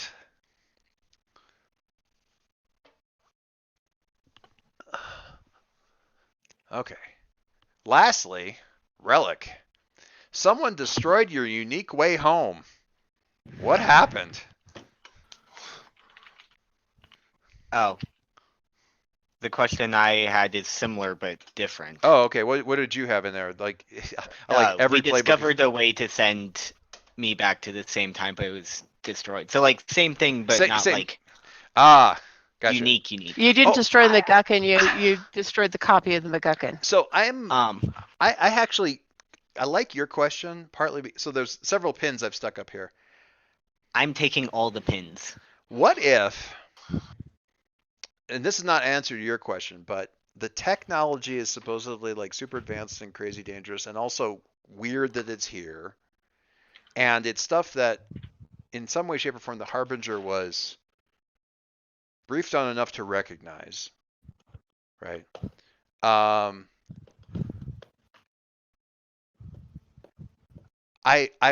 thinking about the tech that sent our relic forward, Kiln forward, and the tech that did whatever it did to Joe Young. You know, some ancient such and such blah blah blah in the jungle thing. And wondering if A, they aren't related in some way, shape, or form, and B, if it isn't then connected to this thing, and thus, you know, so we get this kind of through line thread of a bunch of ancient civilization super tech that's coming back into circulation nefariously. So just the idea that like you recognize one of these things is like, holy crap, that's just like my pod that can't get to work anymore, and then something happens to it. What I was going to say, which is similar to that, is like I had found someone online who had what looked to be some of the, or something similar to the ancient technology that was ancient back in my proper time. Right. That was then what researchers had used that sent me here. And so I had been trying to track that down, and stupid computer. Internet and stuff, so yeah. Troll showing up. And yeah, so that the tech was kind of the maybe not exactly the same as my pod, but was certainly reminiscent enough the to go, same what? Yeah. material that I recognized it and knew at least more than the person who was selling it on eBay. Yeah. And you know, this led to a whole, so you guys legitimately like sort of came together at this thing where like you're tracking it down through, like, you know, you're looking at seller codes and stuff and figuring out this stuff. I like, you probably haven't played Mass Effect, but there's an ancient alien that they make part of the team in like one of the Mass Effects, who's, you know, he's 25,000 years back or 50,000 years back or something like that, and you know, you were all like monkeys scratching in the dirt at that point in time. And he doesn't really get the technology, a lot of the technology, some of it he does, but because it's borrowed from his tech, but he doesn't really get a lot of the technology, not because he's too primitive, but because it is. So like it is like literally stupid computers, because to him they're really legitimately stupid computers, like kind of a thing. So I don't know. I'm throwing that out there as a random. I don't know what the what the reality was like for Kiln back in the day, but there's a sense of like, I couldn't do the kind of stuff that you're doing. Nothing today is like that back then, but in a sense it was, and it was easier because this is hard and kludgy and stupid. And why are there keyboards? Kind of thing. I don't know. Just throwing that out there. I like that. That's really cool. What my other random rambling. So this is really kind of to James and Dave about sort of connecting some of the stuff broadly between you two. I think it's a fun conceit. Drives the I don't fan, have any. drives the readers immediate- crazy Yes. because Yeah. like the art The idea style that on there's a similar. There's this. Hey, did you notice that thing was in the back of the frame in Joe's kind of fuzzy memory? Looks a lot like the same technology, has the same kind of triangular thingamabobby as when Kiln was talking about this healing pod that was used on him. Yeah, is that the artist being lazy or is it a clue? And that ruin where right before the guys attacked them, him and his parents, it looked a lot like, I mean, if you clear away all the stuff and like shine it up, it looked, I mean, that could totally be like the support structures for that first flashback that we have of Kiln when he's like, blah blah blah blah. So And- I heartily approve this crossover, without necessarily having an answer to yeah. Rolik's question, but yeah. I like the idea of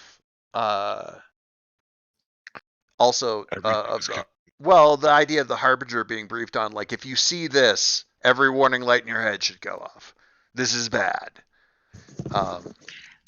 Right, but the fact that her memories are scrambled means that I just feel really, really, really uncomfortable about it. I don't really understand why it's why it's giving me the Wiggins. It's just giving you the Wiggins. I just like serious Wiggins. But I like that because we have like bridges across like past, modern, and up to the way into the future kind of a thing. There, that's a nice little tie-in.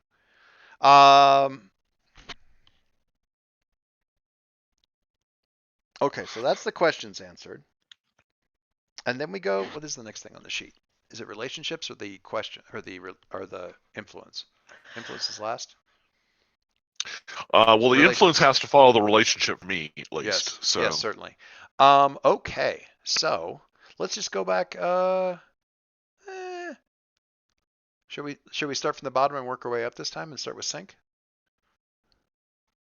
Or do you want to cycle back around? We can do that. Yeah, let's do that. So sync, relationships. What are your relationships? All right, my two relationship fill-ins are Blank is awesome, and you take every chance you get to hang out with him, and you've got to prove yourself to Blank before you feel like a real hero. So that second one, I almost wanted to be like not somebody on the team a bit, and you can say no, but it's like I kind of want it to be like that one person outside the team that like Sync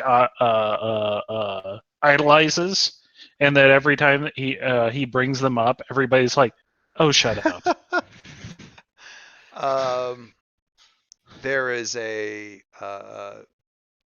delightful graphic novel coming out real soon called Antihero, which I didn't realize until about 3/4, maybe 7/8 of the way through, was actually set in the DC universe. And it's two girls in a, let's say middle school or high school. I would say middle school probably. And one of them's like got super genius and one of them's strong. And one of them's a hero, one of them's a villain-ish. But one of them has an absolute vicious fangirl complex for Batman. All about Batman because he's so cool. Anyway, so yeah, That never ends well. I mean, my first immediate gut reaction, and people, please correct me if I'm off base on this, was that particular question. I was thinking, it's like, I'm looking at this group and I don't know if any of you guys have really established yourselves as heroes. Anybody at this point? Like, you haven't, none of you are like, no one's a protege, no one's a legacy, no one's even a Janus who's like, moonlighting and doing some, you know what I mean? So there's not really anybody who's been around enough to go like, for the beacon to go, yeah, you're the person I need to prove myself to because you're already heroing. And that's what I want to do. Well, I guess that kind of begs the question or asks the question of, we had this initial encounter with Troll et al. and saved the day. Right. Kind of what have we been doing since then as as who we are? Have we, kind of, did our beacon kind of encourage us to, get together in a clubhouse and form a team? Are we, kind of focusing on a school experience? We Are have yeah, and I definitely want to I definitely want to. I mean, if I was going to toss my 2 cents, which can easily be overwhelmed by a bunch of other money in the pot, if I throw my 2 cents out there, one, you have a couple of ties to Aegis, at least 3? Question mark? At least 2, possibly 3, where you guys have mentioned Aegis in some way, shape, or form. Certainly, Quill Foundation is in there on one of them. Having gone out there and fought this thing and been and also the press conference thing, having Aegis kind of step in and say, okay, well, you guys need to immediately establish your bona fides. So let's get you enrolled in the superhero school and, cloak you in legitimacy kind of deal. I actually want to expand on this a little bit. Sure. And I'm going to take this moment to shill the Silverline project that I've been writing. If anybody wants to see what a Solo Masks piece of fiction looks like, we're up to issue 6 now. Please drop by there. But and it's on the forums. Cool. But one of the things that I did in that was to answer one of the background questions. I said there's this there was a character who was very upset with the team, and it was one of the heroes who came along on the instigating mission and just didn't join the team.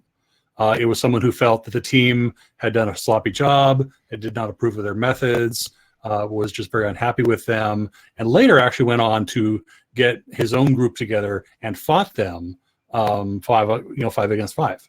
So it's possible that you're looking up to an established hero who doesn't like us, and what we may have been doing, or part of what we may have been doing so far, is trying to get on their good side, because it just looks bad for us to be sloppy and yet to have this major accomplishment under our belts.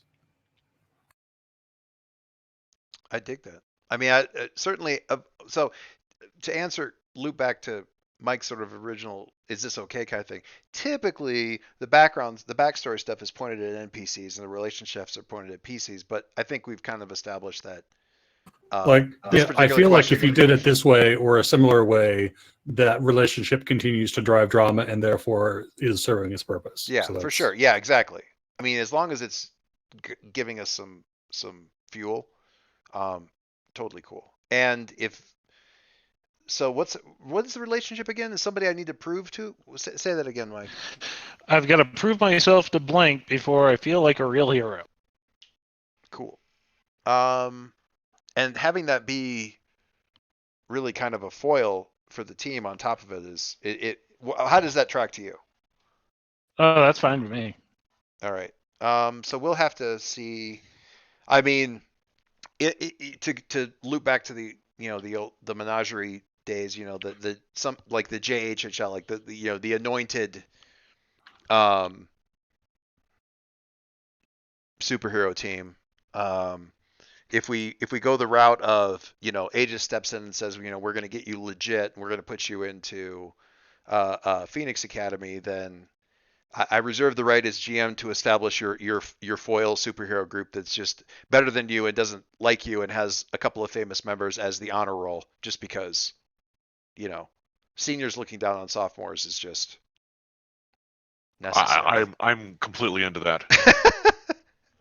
I mean, but so let's so figuring out a little bit of framing stuff here, because one of the trip ups that I feel like we ran into a little bit with the Menagerie is that we had like all but one of us were in school, and then we couldn't ever really totally focus into that aspect of the whole teen superhero thing because we were leaving Charlotte out for a lot of it. We figured out she was doing kind of dropping in and stuff, but it made it that was a part that was less fun for me just because it was so if we can establish something that gets us all kind of into that environment and gives us that that part of the teen superhero experience. I mean, granted, we don't have we have a beacon, so we do have that a little bit of that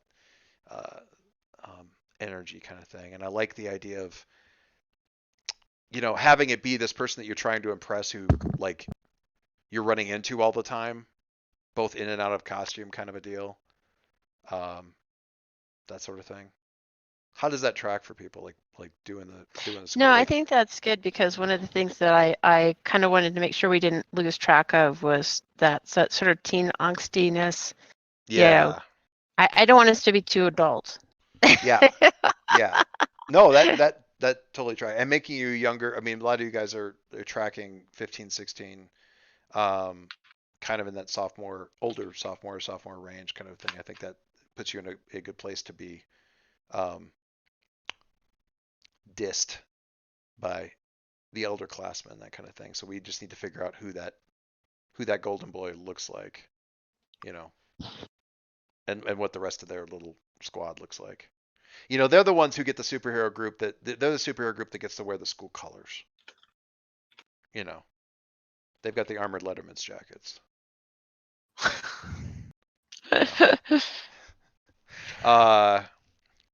They're sponsored. They're yeah, they if we go down that road, there's a little bit more stuff to do there. Okay, so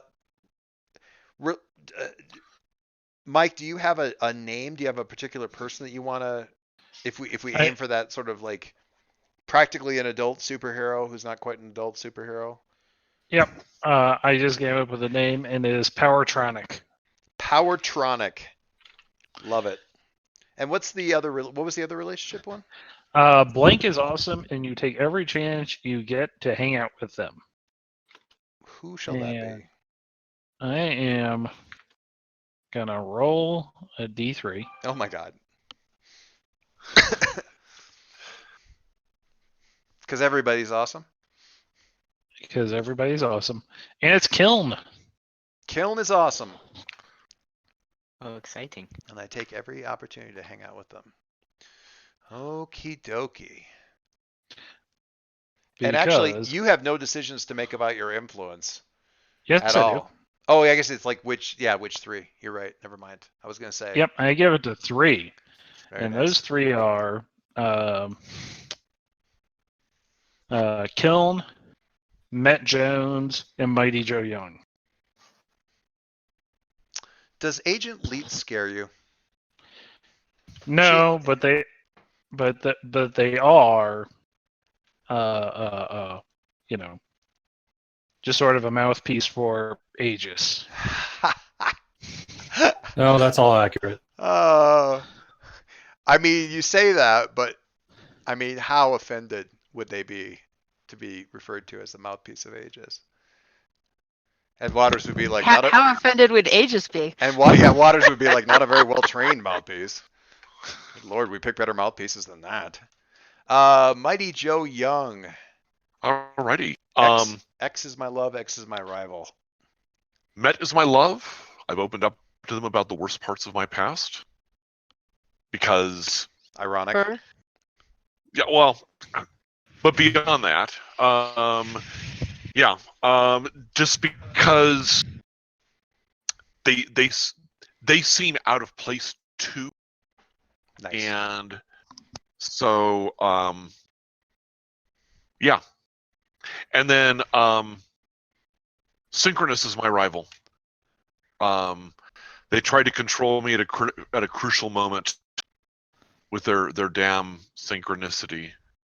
And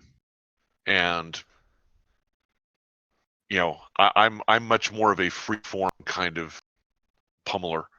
Joe, go left. What? I told you to go left. What? What are you talking about? The person I want to punch is over on the right. Catches a street lamp in his, on the back of his head for being Clonk. distracted. All right. And so my influence, I am selective about who I let in. And that's just the two people. And that would be so Met and Synchronous get influence. Both of you. Where do I keep track of that? I don't remember. It's on your character character sheet, on the Roll20 character sheet.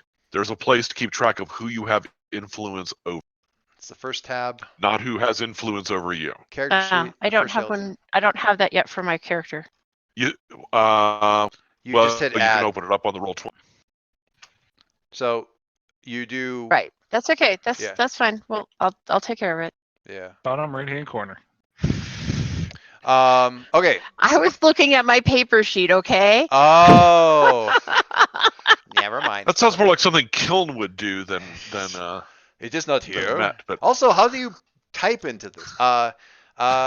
Speaking of Matt, I keep tapping on the piece of paper and it's not doing anything. Matt, what are your relationship thingies? So my first one is blank turns away from the hero's path, according to my history books. You have to prevent that from happening. And I've chosen Sync because he's the only one that's really in his own timeline. So I don't know that any of the rest of us were actually really. Well, I'm Well, in no. my own timeline. No, we got a couple people. I would say Sync. Well, I have another thing for you. Oh, okay. Sync and I gotta get agents first. I gotta get agent's name here. I gotta get that down. Just call them Alex. 37. 37. 37. Or Alex will work great. Yeah, Alex. Actually, no. I wrote that down wrong. Make that be Joe. Joe is which one? Joe Goes wrong. goes wrong. Wow. Ooh. And here I named you my love and friend and opened my heart to Confidant. you. She really now you seems. know why. She seems to be watching you all the time, man. She's really into you. Maybe she's into me. Constantly. And the one that I feel premature in deciding is the next one because I've always idolized blank, but it's too awkward to admit it to them now that you've met them in real life. Keep it cool. Keep it cool. So the idea is, the idea being that there's somebody who's famous enough as a hero that you like have watched reels on them. Yes, I just haven't quite figured that one out yet. Yeah. I mean, it's premature, but it's supposed to be premature. It actually informs us and them about themselves a little bit. I think it's I like it. It's always kind of fun. So I guess the question would be who here, I mean, you've already established that something indicates that I turn from the hero's path. Who else here might be famous enough to have been, in the history tapes that you watched? Well, I actually that's a very 50s 60s reference. Yeah. So I actually was gonna say Kiln because your ancient alien future tech becomes really, really critically important in the post cataclysm, and so you are kind of attributed as the you're the kiln of the kiln drive. Oh. They love you for your sword, Kiln.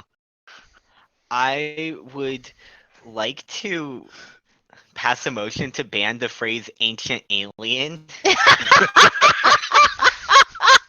Because it just sucks whatever drama or like it immediately takes me out of whatever is What going if on. Kiln's ancient alien tech is somehow related to Joe Young's transformation? And if that were so, isn't it possible that the weapons to Stuff. I don't. So Kiln, you are responsible for the Atlantean drive Exciting. because you wouldn't let them name it after you. Yeah.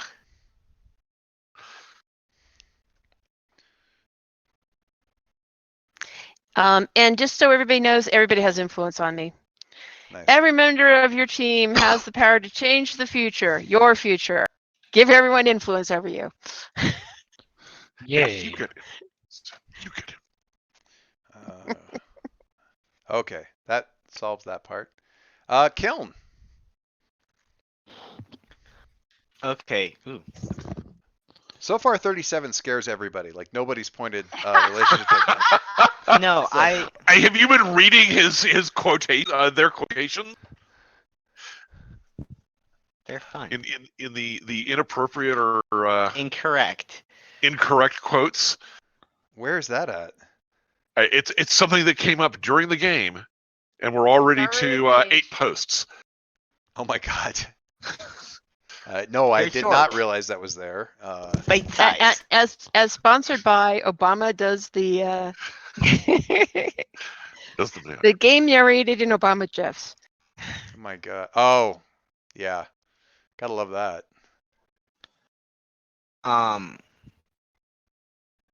So first, Blank's ways are utterly unorthodox. When they're not baffling me, they're infuriating me. Damien. Wrong game. Always, Wrong game. always, Damien. Doesn't matter. Yeah, That- you know. Yeah, I and- read that and- earlier. I'm going like, didn't someone have that for Damien last game? Yeah, I and- had that for Damien. Exactly. And you know, if it has to do with somebody meddling with somebody's mind, it's Edward.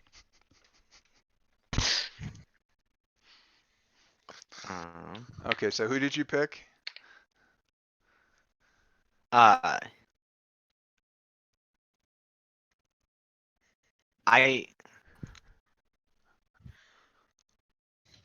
Tossing up. I think I will go for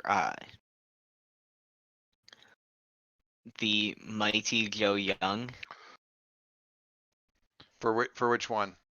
for the Infuriating, yeah. Infuriating? unconventional, and infuriating, baffling. Yeah. You got to type, Dave. You know, Typecast already. I And- think he's much more. I'm available. going to need to bring this up in family. I'm sorry. I think that Mike needs to be the one who brings cookies every week. What did I do? So then the other one, Blank enjoys the stories of my previous era. We meet up for story time as often as we're able. That will be going to Synchronous. Yeah. Yeah. And Agent 37 still ends up with. No, Agent 37 will get influence. Ah, I see. Okay. Um, What are your influence things?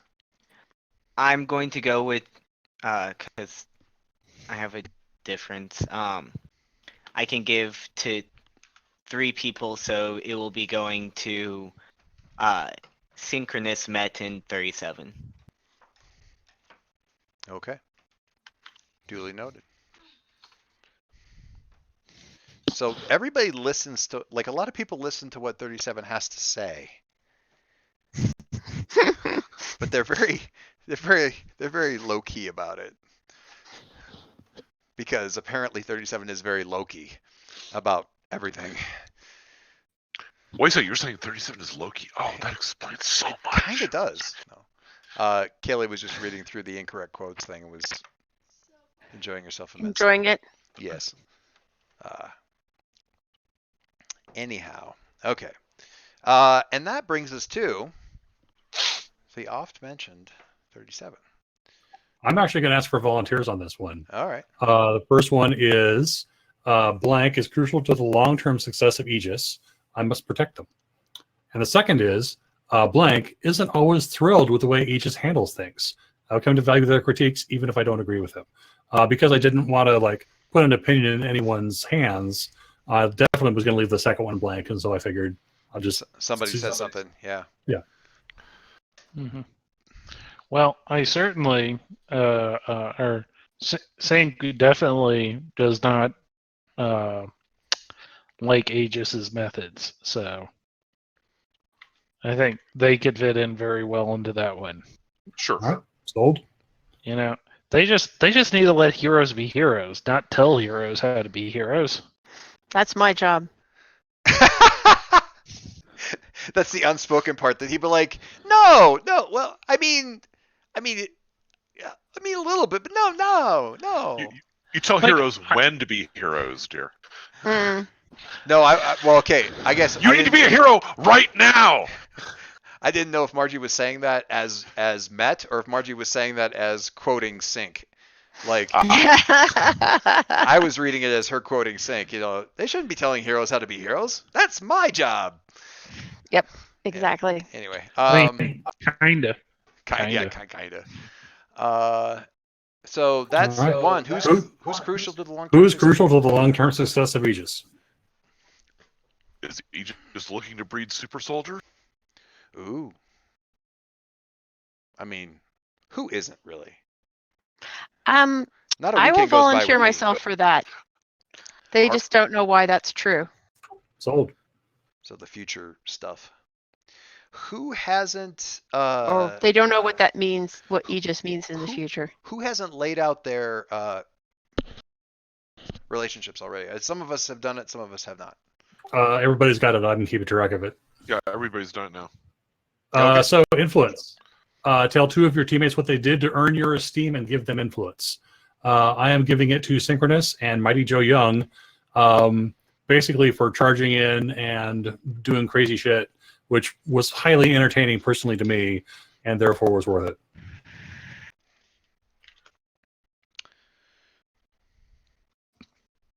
Yeah, and I'm the link of this group. God. Dump. I mean, yeah. Technically, Killen is the link of this group. Ah, You're the other link. That's Joe's the funny. missing link. Wait a second. Wow, Margie, You went there, huh? really just I jumped mean, right it's into sort that. of obvious. I think we have a super group name. The Everyone's missing links? link. The missing links. Link. Links. The off the cuff links? Off the cuff. Oh No. God, no. I do have a few more because we're gonna throw this thing at a school. I'm going to if I think everybody can get their fingers or their virtual fingers on Unbound, either as a PDF or the actual book. Is that accurate? I've got the PDF and I can share it out. Yeah. Okay. Well, I think most yeah, we've got it. most of us got it. I think. I think everyone's got it. Okay, so there's Yeah. a couple questions I want to ask about this. So the basic premise of Phoenix Academy is that it was shut down for a while. It's been recently reopened under the headmaster tutelage of a very strange person, because it was a person who like legitimately caused the shutdown of the school in the first place while he was apparently possessed like 15, 20 years ago. And the 2 people who originally founded the school went off into the vast regions of space and stuff, and eventually, apparently, as part of whatever it was they were up to, never came back, managed to free this guy from whatever influence he's under, and having taken full stock of the horrible things he did in the past, came back to Halcyon City and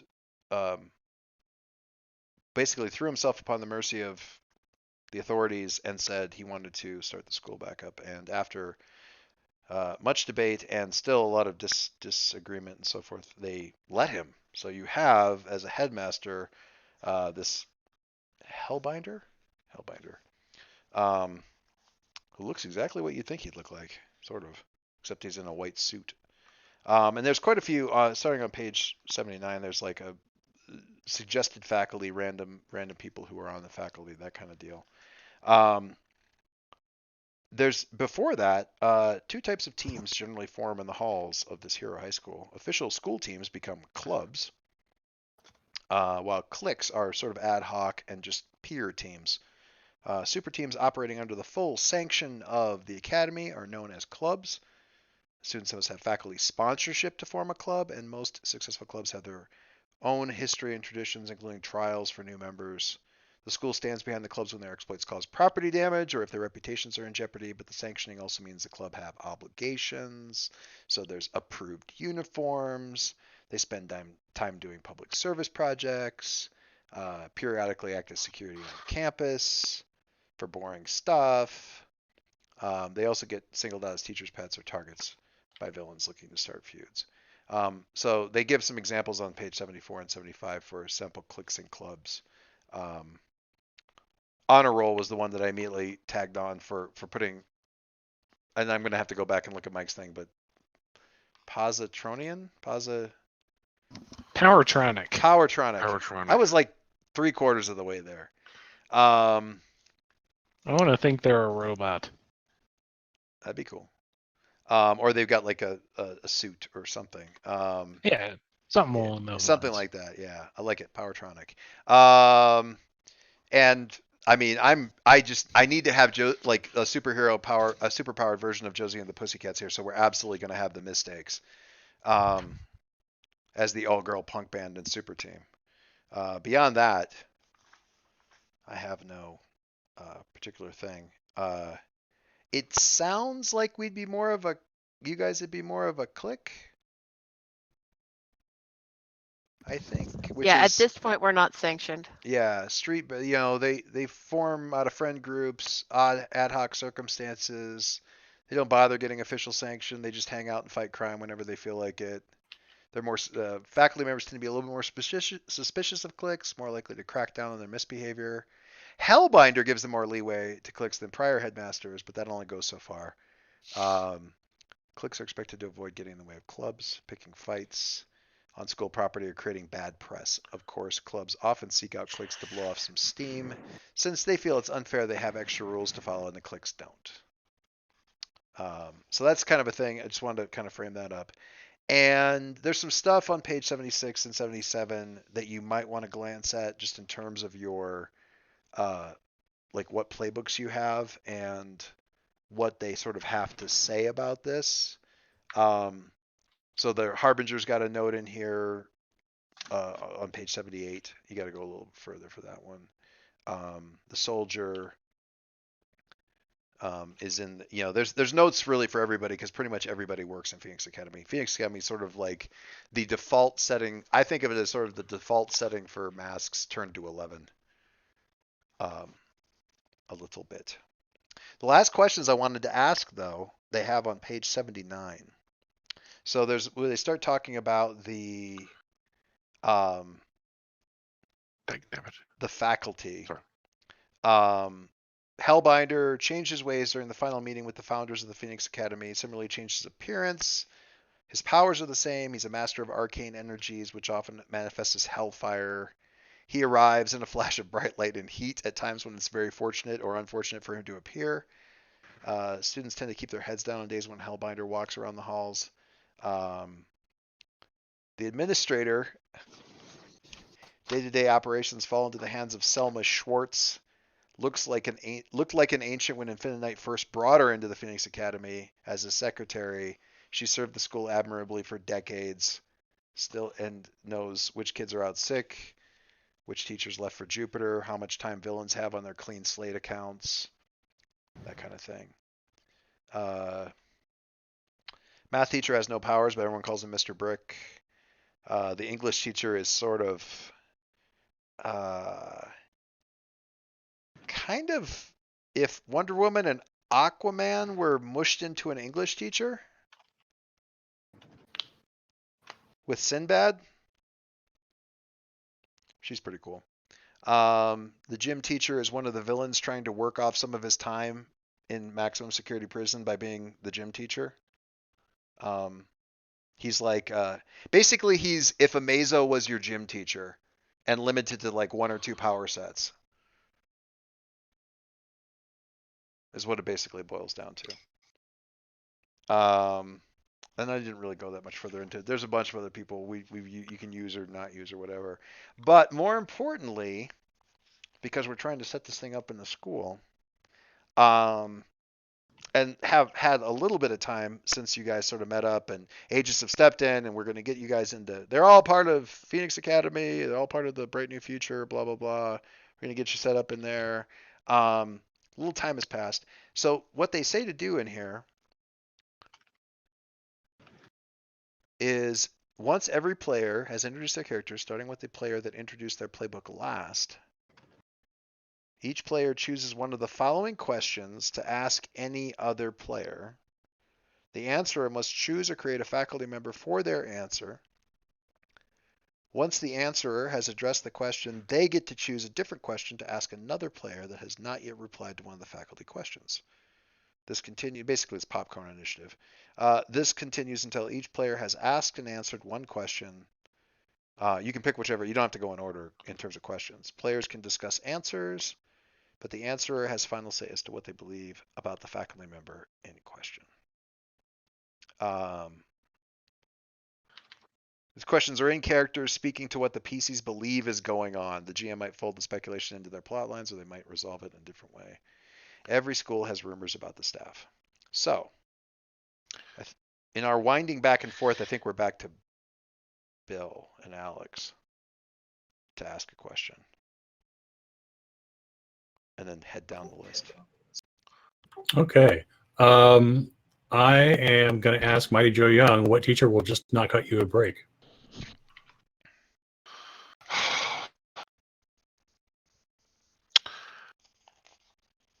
And there's, like I said, there's example faculty, but you can certainly go with whatever. Yeah.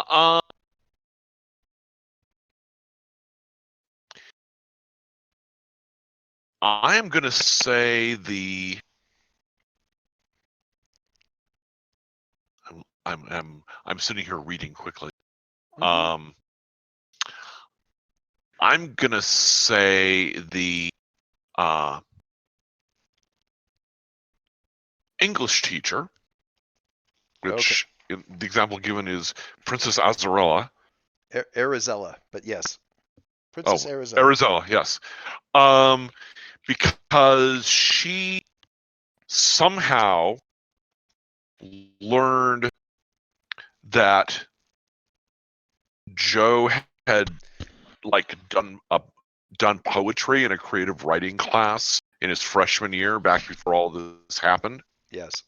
And is like seriously reluctant to like do anything poetic and you know that others would see or read or anything like that. And she is ruthless at pushing him into doing that.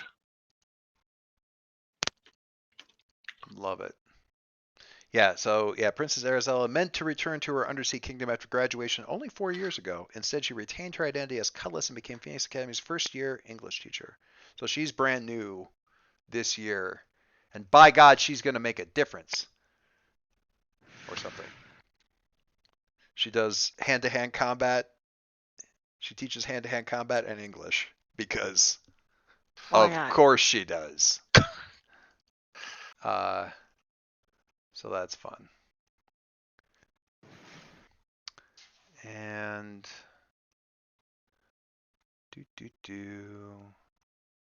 somewhere around here. This was I'm throwing pictures out here because I'm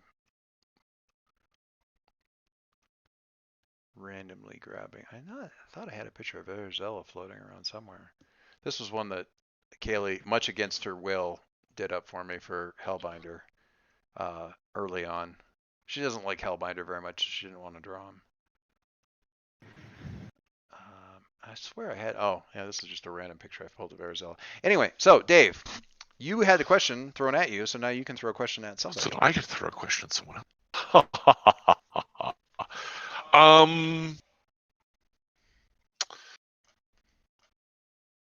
This is a little on the nose, but I think it really kind of works.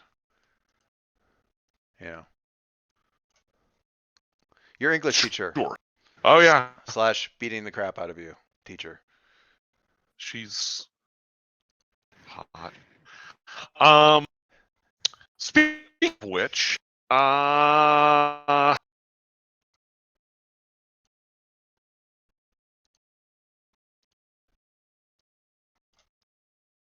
synchronous.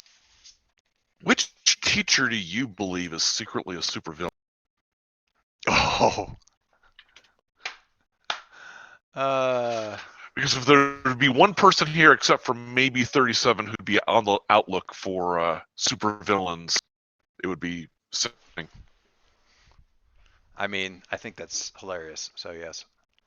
Who do you think is secretly a supervillain?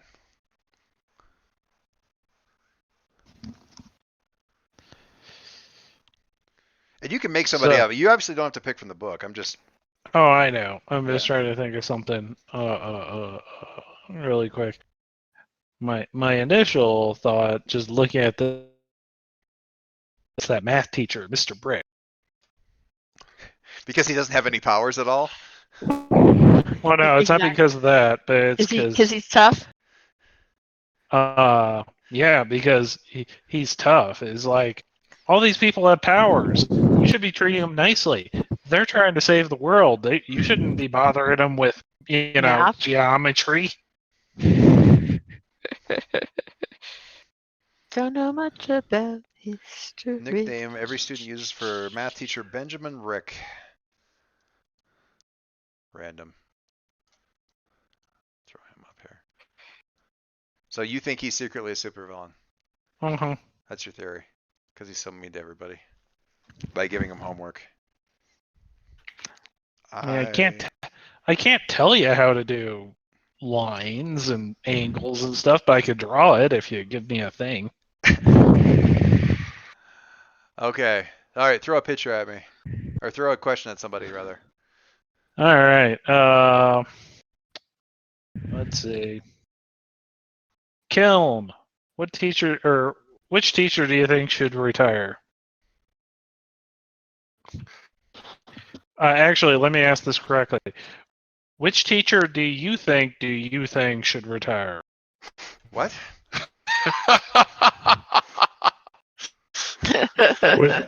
Oh, Which supplement do you think needs editing? yeah. Which teacher do you think okay, fine. Which teacher do you think should retire? That was the mistakes picture that I found somewhere, and I was like, well, I have this cool picture. I have to use them for somebody. So there's our punk rock superhero band. Anyway. Which teacher do you think should retire? Good question.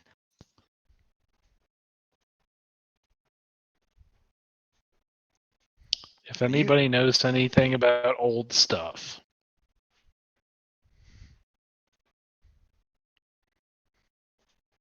Oh.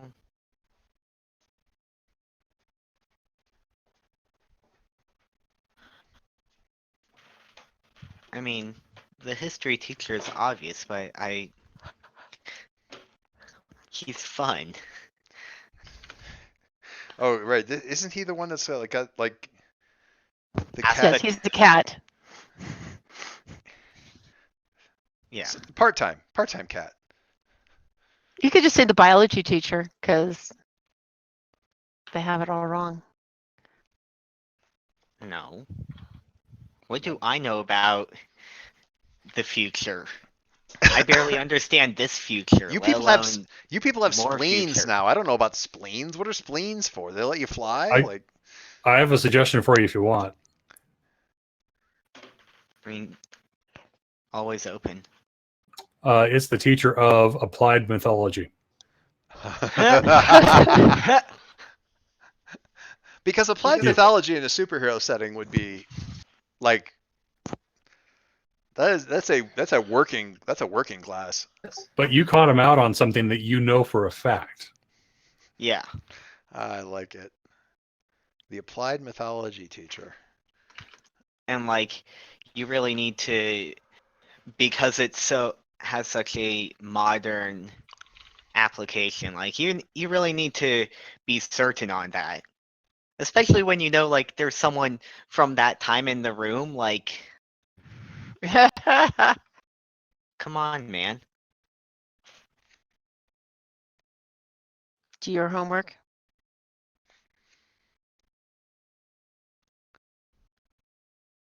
Very cool. Yeah, we'll need a little bit more information about them, but I am okay with that. All right. And who shall you ask a question of? Oh God. Also, where is the The questions are on is there page a list of 79. questions? Yeah, the questions are on page 79 of the Unbound supplement. Which I sent you a link to. Yes. Um,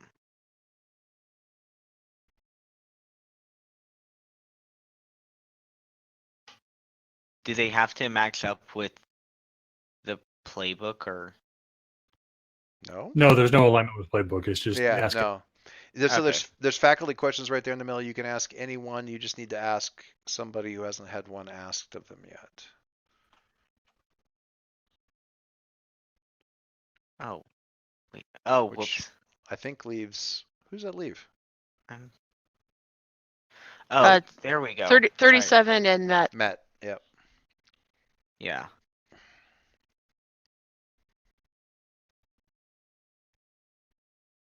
Um, Met, which teacher do you think would make a good headmaster?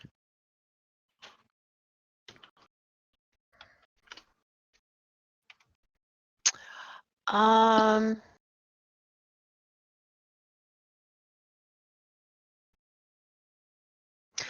actually, I'm going to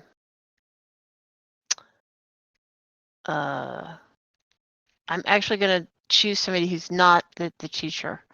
I think that the person who's the school nurse actually would make the best headmaster because they totally understand all the kids and how different they are, and you know all the stuff goes on with them because they serve as the head nurse, the head shrink, the head shoulder to cry on.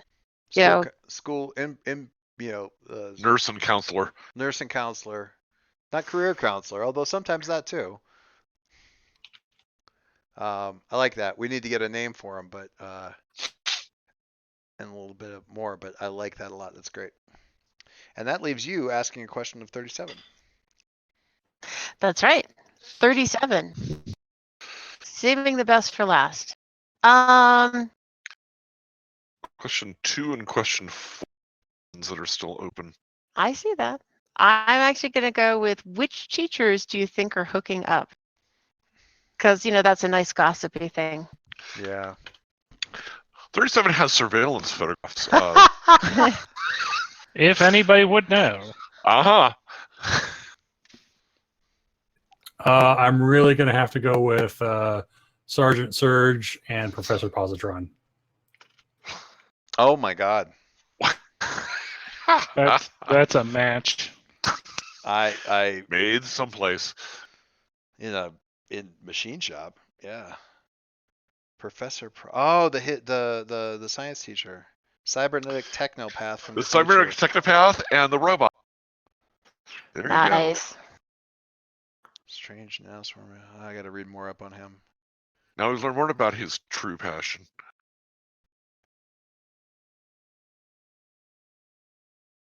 Night. That's terrible, Dave. Thank you.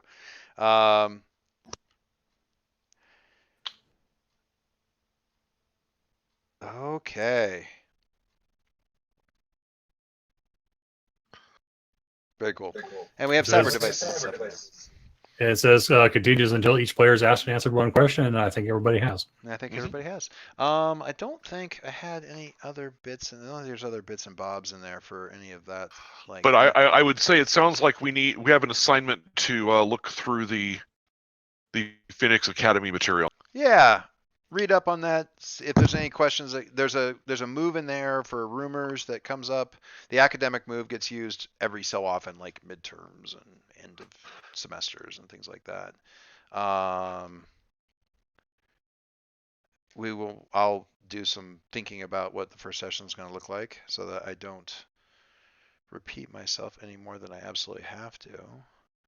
I will, however, be reusing some of the stuff in the book, like Silver Masquerade and the Golden Knight, because they're just freaking cool names for different events. You got to have homecoming.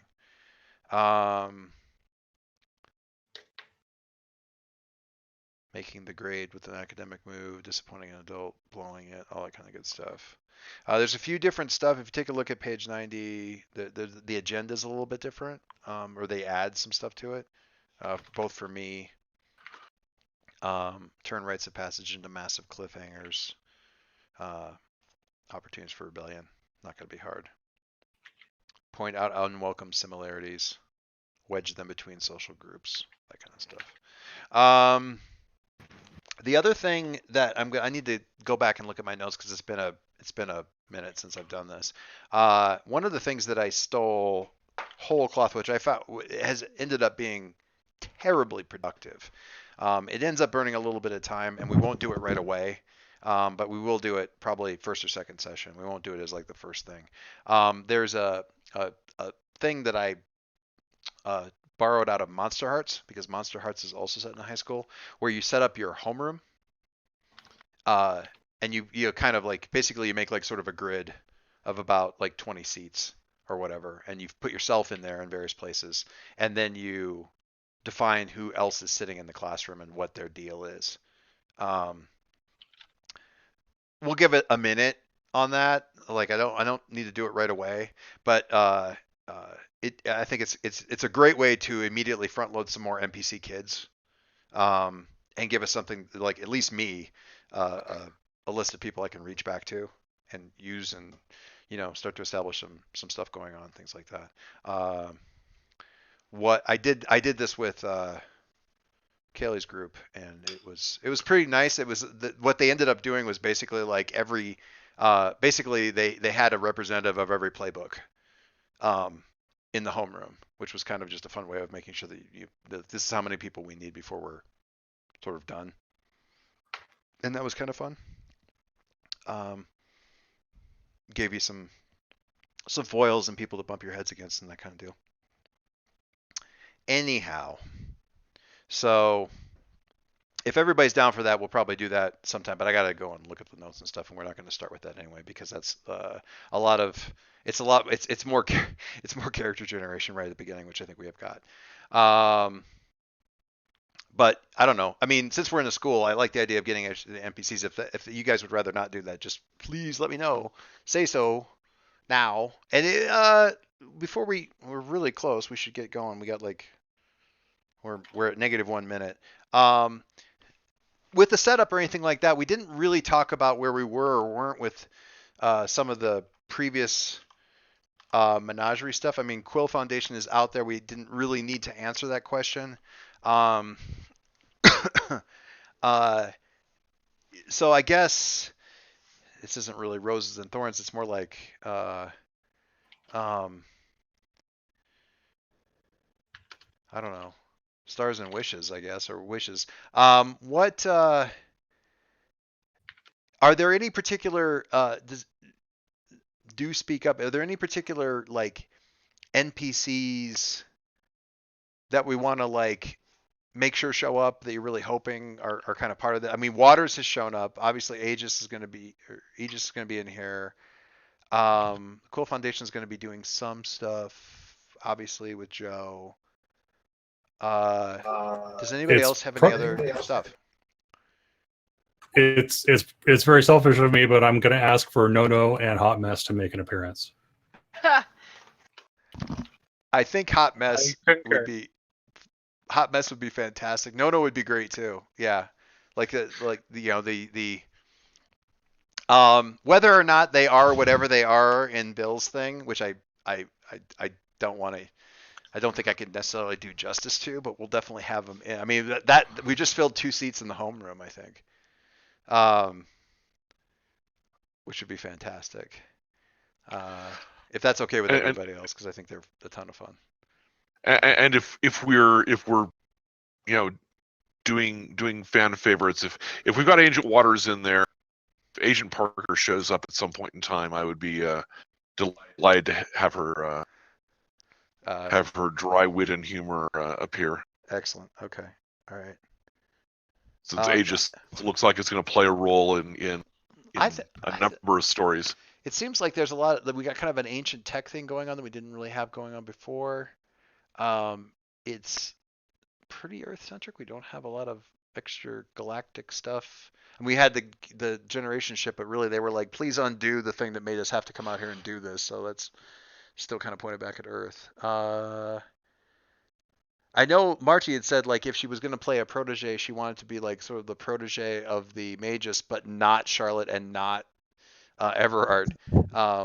And if we stick with that, then the mages for the world is something else, someone else, which I'm totally fine with because I used the hell out of the mages Everard before, so I don't intend to. I mean, I like what Dave did. It's like we beat up Troll and put him in jail. Now we don't have to deal with him again. The end. And I don't intend necessarily to introduce the bigs like the Viatovia one way or the other. Whatever weird variation we end up with, like what happened with Jason and Byron and those folks, resolved Basically, that in some way. all the ideas I had there basically kind of cut that whole thing off, so Yeah. you don't have to deal with it again. This is not a world where Viortovia and its teleporting island, its Brigadoon-like island, is bouncing around the globe. So that's probably not a thing. So we don't have the Dread Queen. We don't have. I almost had that Scion, but at the last minute. I saw that and I was like, What sign? Scion. Oh. Bill's list of 45 different characters that he might run. He said the same thing to me last time, except he didn't send it out where everybody could see it. But he had one. He literally had, at that point in time, there were 14 playbooks. And he had a character concept for every single one of them, and none of them were the same. And they all sounded really cool. And they were all yeah. I didn't even look this time. I was like, I can't. The Scion pitch was Son of the Dread Queen. Oh, well, that would have changed things quite a bit. That's awesome. Dang. Well, there's another spinoff we can do at some point. I think one of the things that we probably need to establish, if not here and now, then before we kind of start rolling, is the HHL and the heroes here in Halcyon that we might end up interacting with. And I don't see a problem with just kind of taking that base cast, plus kind of some of the others that we sort of encountered in the Menagerie, and I'll probably fill it with letting them show up as they need to show up, but they as figures to have out there in the background as kind of the equivalent of our Justice League that we might read about but don't necessarily run into on a daily basis. I think that's fine. Yeah. I mean, we get to reuse the HHL logo that we stumbled over at some point, which is always fun. I don't hate that idea. I think it'd be fun. I mean, because you can get like sort of, seminar speakers into the Phoenix Academy. I mean, because of the way this is set up, Phoenix Academy is like out on an island, out on the bay, and it tends to be more. I'm squinting at the screen to think about this for a little bit. It tends to be more like, school's out for the day, let's go on a patrol kind of thing. So you're a little bit more removed from, right down in the guts of the city. The focus is definitely more like, I'm going to aim for the focus being a little bit more on the school and some of the school drama stuff. Mm-hmm. And Hellbinder being who he is, also being aware of sort of maybe some weird lines of synchronicity between all of you. No pun intended. Yeah. In that case, actually, no pun intended. I need to finish binge watching the last season of Magicians before the dean from that school hopelessly infects my presentation of Hellbinder. Which, to be fair, would be awesome, but never mind. I don't know. Yeah, I mean, we should probably figure out the HHL, maybe pare them down a little bit. I feel like maybe they're like the ones that are. Yeah, I need to focus. I want to focus a little bit more on like who the NPCs are amongst the school, and maybe get like the big three, like well-known names from. We can stick with HHL, certainly. And Heroes Day, when the heroes come into the school and are looking for. Yeah, there's probably going to be a little bit of My Hero Academia in here, and creeping in with like trying to do well on your your midterm sports field stuff because somebody's watching from the stands who you might be looking for a sidekick, that kind of deal, or a mentee, all that sort of drama. I'm trying to make it not trying to make it silly though. So different focus a little bit, I think, probably than the way the menagerie was, because you guys were definitely sort of city focused, and this is we get to spend a little bit more time in the school, right? That's pretty cool. In hopes. I love the idea of Joe going to school. For some reason, that part just amuses me. Yes. Especially in those little desks. When we and I will make a level effort to not draw. And thankfully, you guys answered questions in a way that has already spun the faculty in a different direction than the way that the girls are doing or have done in the past and anything. But the somewhat, I don't want to say frail, but certainly not very physical Nova,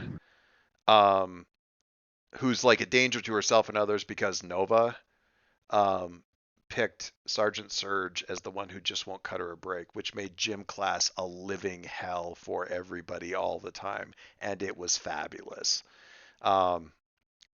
Just so much fun stuff there. In this case, English class and after school hand-to-hand combat with the Ghost Saber. Super annoying Ghost Saber. Anyway, actually, I got thoughts about her and her whole like ancient Atlantis back to Lemuria, tying back to Keln, possibly. Oh man, I have thoughts. This is opening up some stuff. Anybody else have any good thoughts? Any questions? Any stuff that we haven't really gotten nailed down that you really want to have nailed down before we sign off? Or rather, quickly talk about scheduling? I'm just excited. So I think this is really cool. Yeah. go us. I mean, I don't know. I certainly am. You can never catch lightning in a bottle twice. But we can make new lightning. But we can have some new lightning, and this feels like a pretty good spin up. I like the notes that we picked up from the previous game. I'm glad to see 37 get a shake. I think that's great. Yeah. I'm actually pretty. I think that's awesome. So that's fun. I'm glad for a lot of this stuff. And as always, like even from last time, it's like seems like such a disparate group until it doesn't suddenly, and then it's just like what other group could it have possibly been? I'm really looking forward to seeing how 37 interacts with like actual people. So for that reason, yeah, I'm down. What you mean I suppose outside of the group, right? As opposed to either musing over the information that they're going over at a keyboard, or reporting awkwardly to one of the higher ups. Yeah, because it's so easy for this character to be like, an introvert and a shut-in, and now they're just like, oh, I got to be out there, I got to be interacting with people. Goddamn humanity, just ugh. And school. And the funny thing is, everybody else feels that same. Yeah, and school really. Like this is a cover, right? I don't actually have to do the homework, do I? What do you think? Man. God damn it. Yeah. I will definitely encourage people over the course of the week to post in incorrect quotes. I found like the whole Saturday group found it like a wonderful character building exercise, but also a way to fill in those like moments of real life that we all have, but that just sometimes don't deserve like a time during the game session. So just that's some great stuff. Yeah. I will. Yeah. Once we start getting some representative pictures and stuff together, I'm gonna have to be text meming stuff because that's where I love those little snippets of text messages over people's pictures. I cannot leave that shit alone. So much fun. That is my main contribution to creative stuff in the other Supers game that we're doing. And I'm going to also take this opportunity once again to shill Silverline. If people are looking for ideas on like what can happen between a group of kids when things go horribly, horribly wrong. I think that I've done a pretty good job of exploring that space. So for so. And real quick, 2 recommendations for graphic novels. I think one of which at least I mentioned already. And I'm not sure that they're technically out yet, but they're out really soon.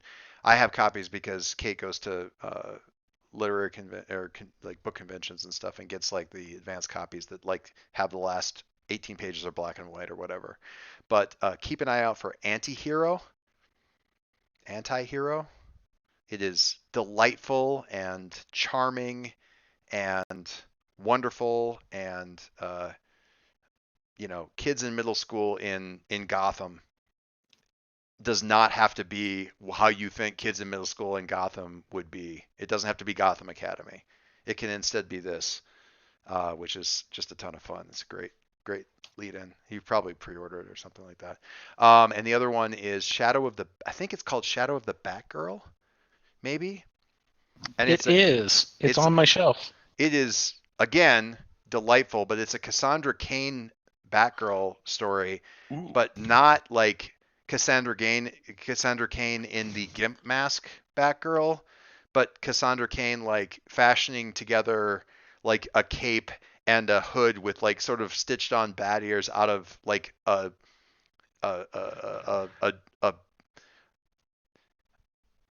like drapes from the windows of the 3rd story of the library where she's currently crashing and teaching herself how to read.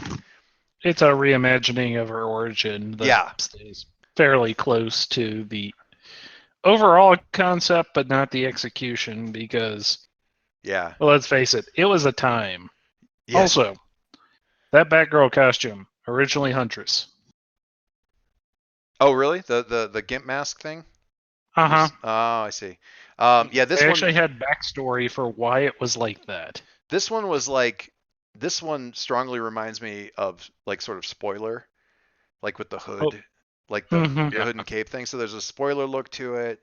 Her abilities are definitely more like Cassandra Cain's. There's a delightful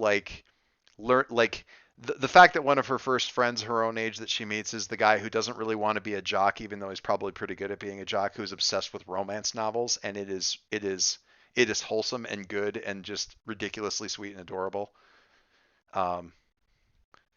It's just good stuff. So those are 2 recent kind of in the genre, in the masks kind of feels that I can highly recommend. Antihero's little Antihero, honestly, the girl with the super strength from Antihero could so easily be Adam's little sister. It's not even funny. Just her whole attitude just strikes me as being pretty cool. Anyway, I will also advocate for the incorrect quotes. At least read through it, because I'm having fun. I think Phil's having fun. Oh dear. Oh dear. Let's just say that we're at 18 posts now. Oh my god. I like the one about the hard-boiled eggs. That was that was a good one.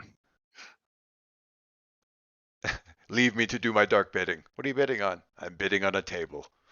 It's really good. It's so funny. All right. I'm going to stop recording, but then I have a real quick scheduling whatchamajigger, and then I'll let you guys go. Sorry this is running so long. But thank you guys for together. Yay, excitement. New game. Woot. Stop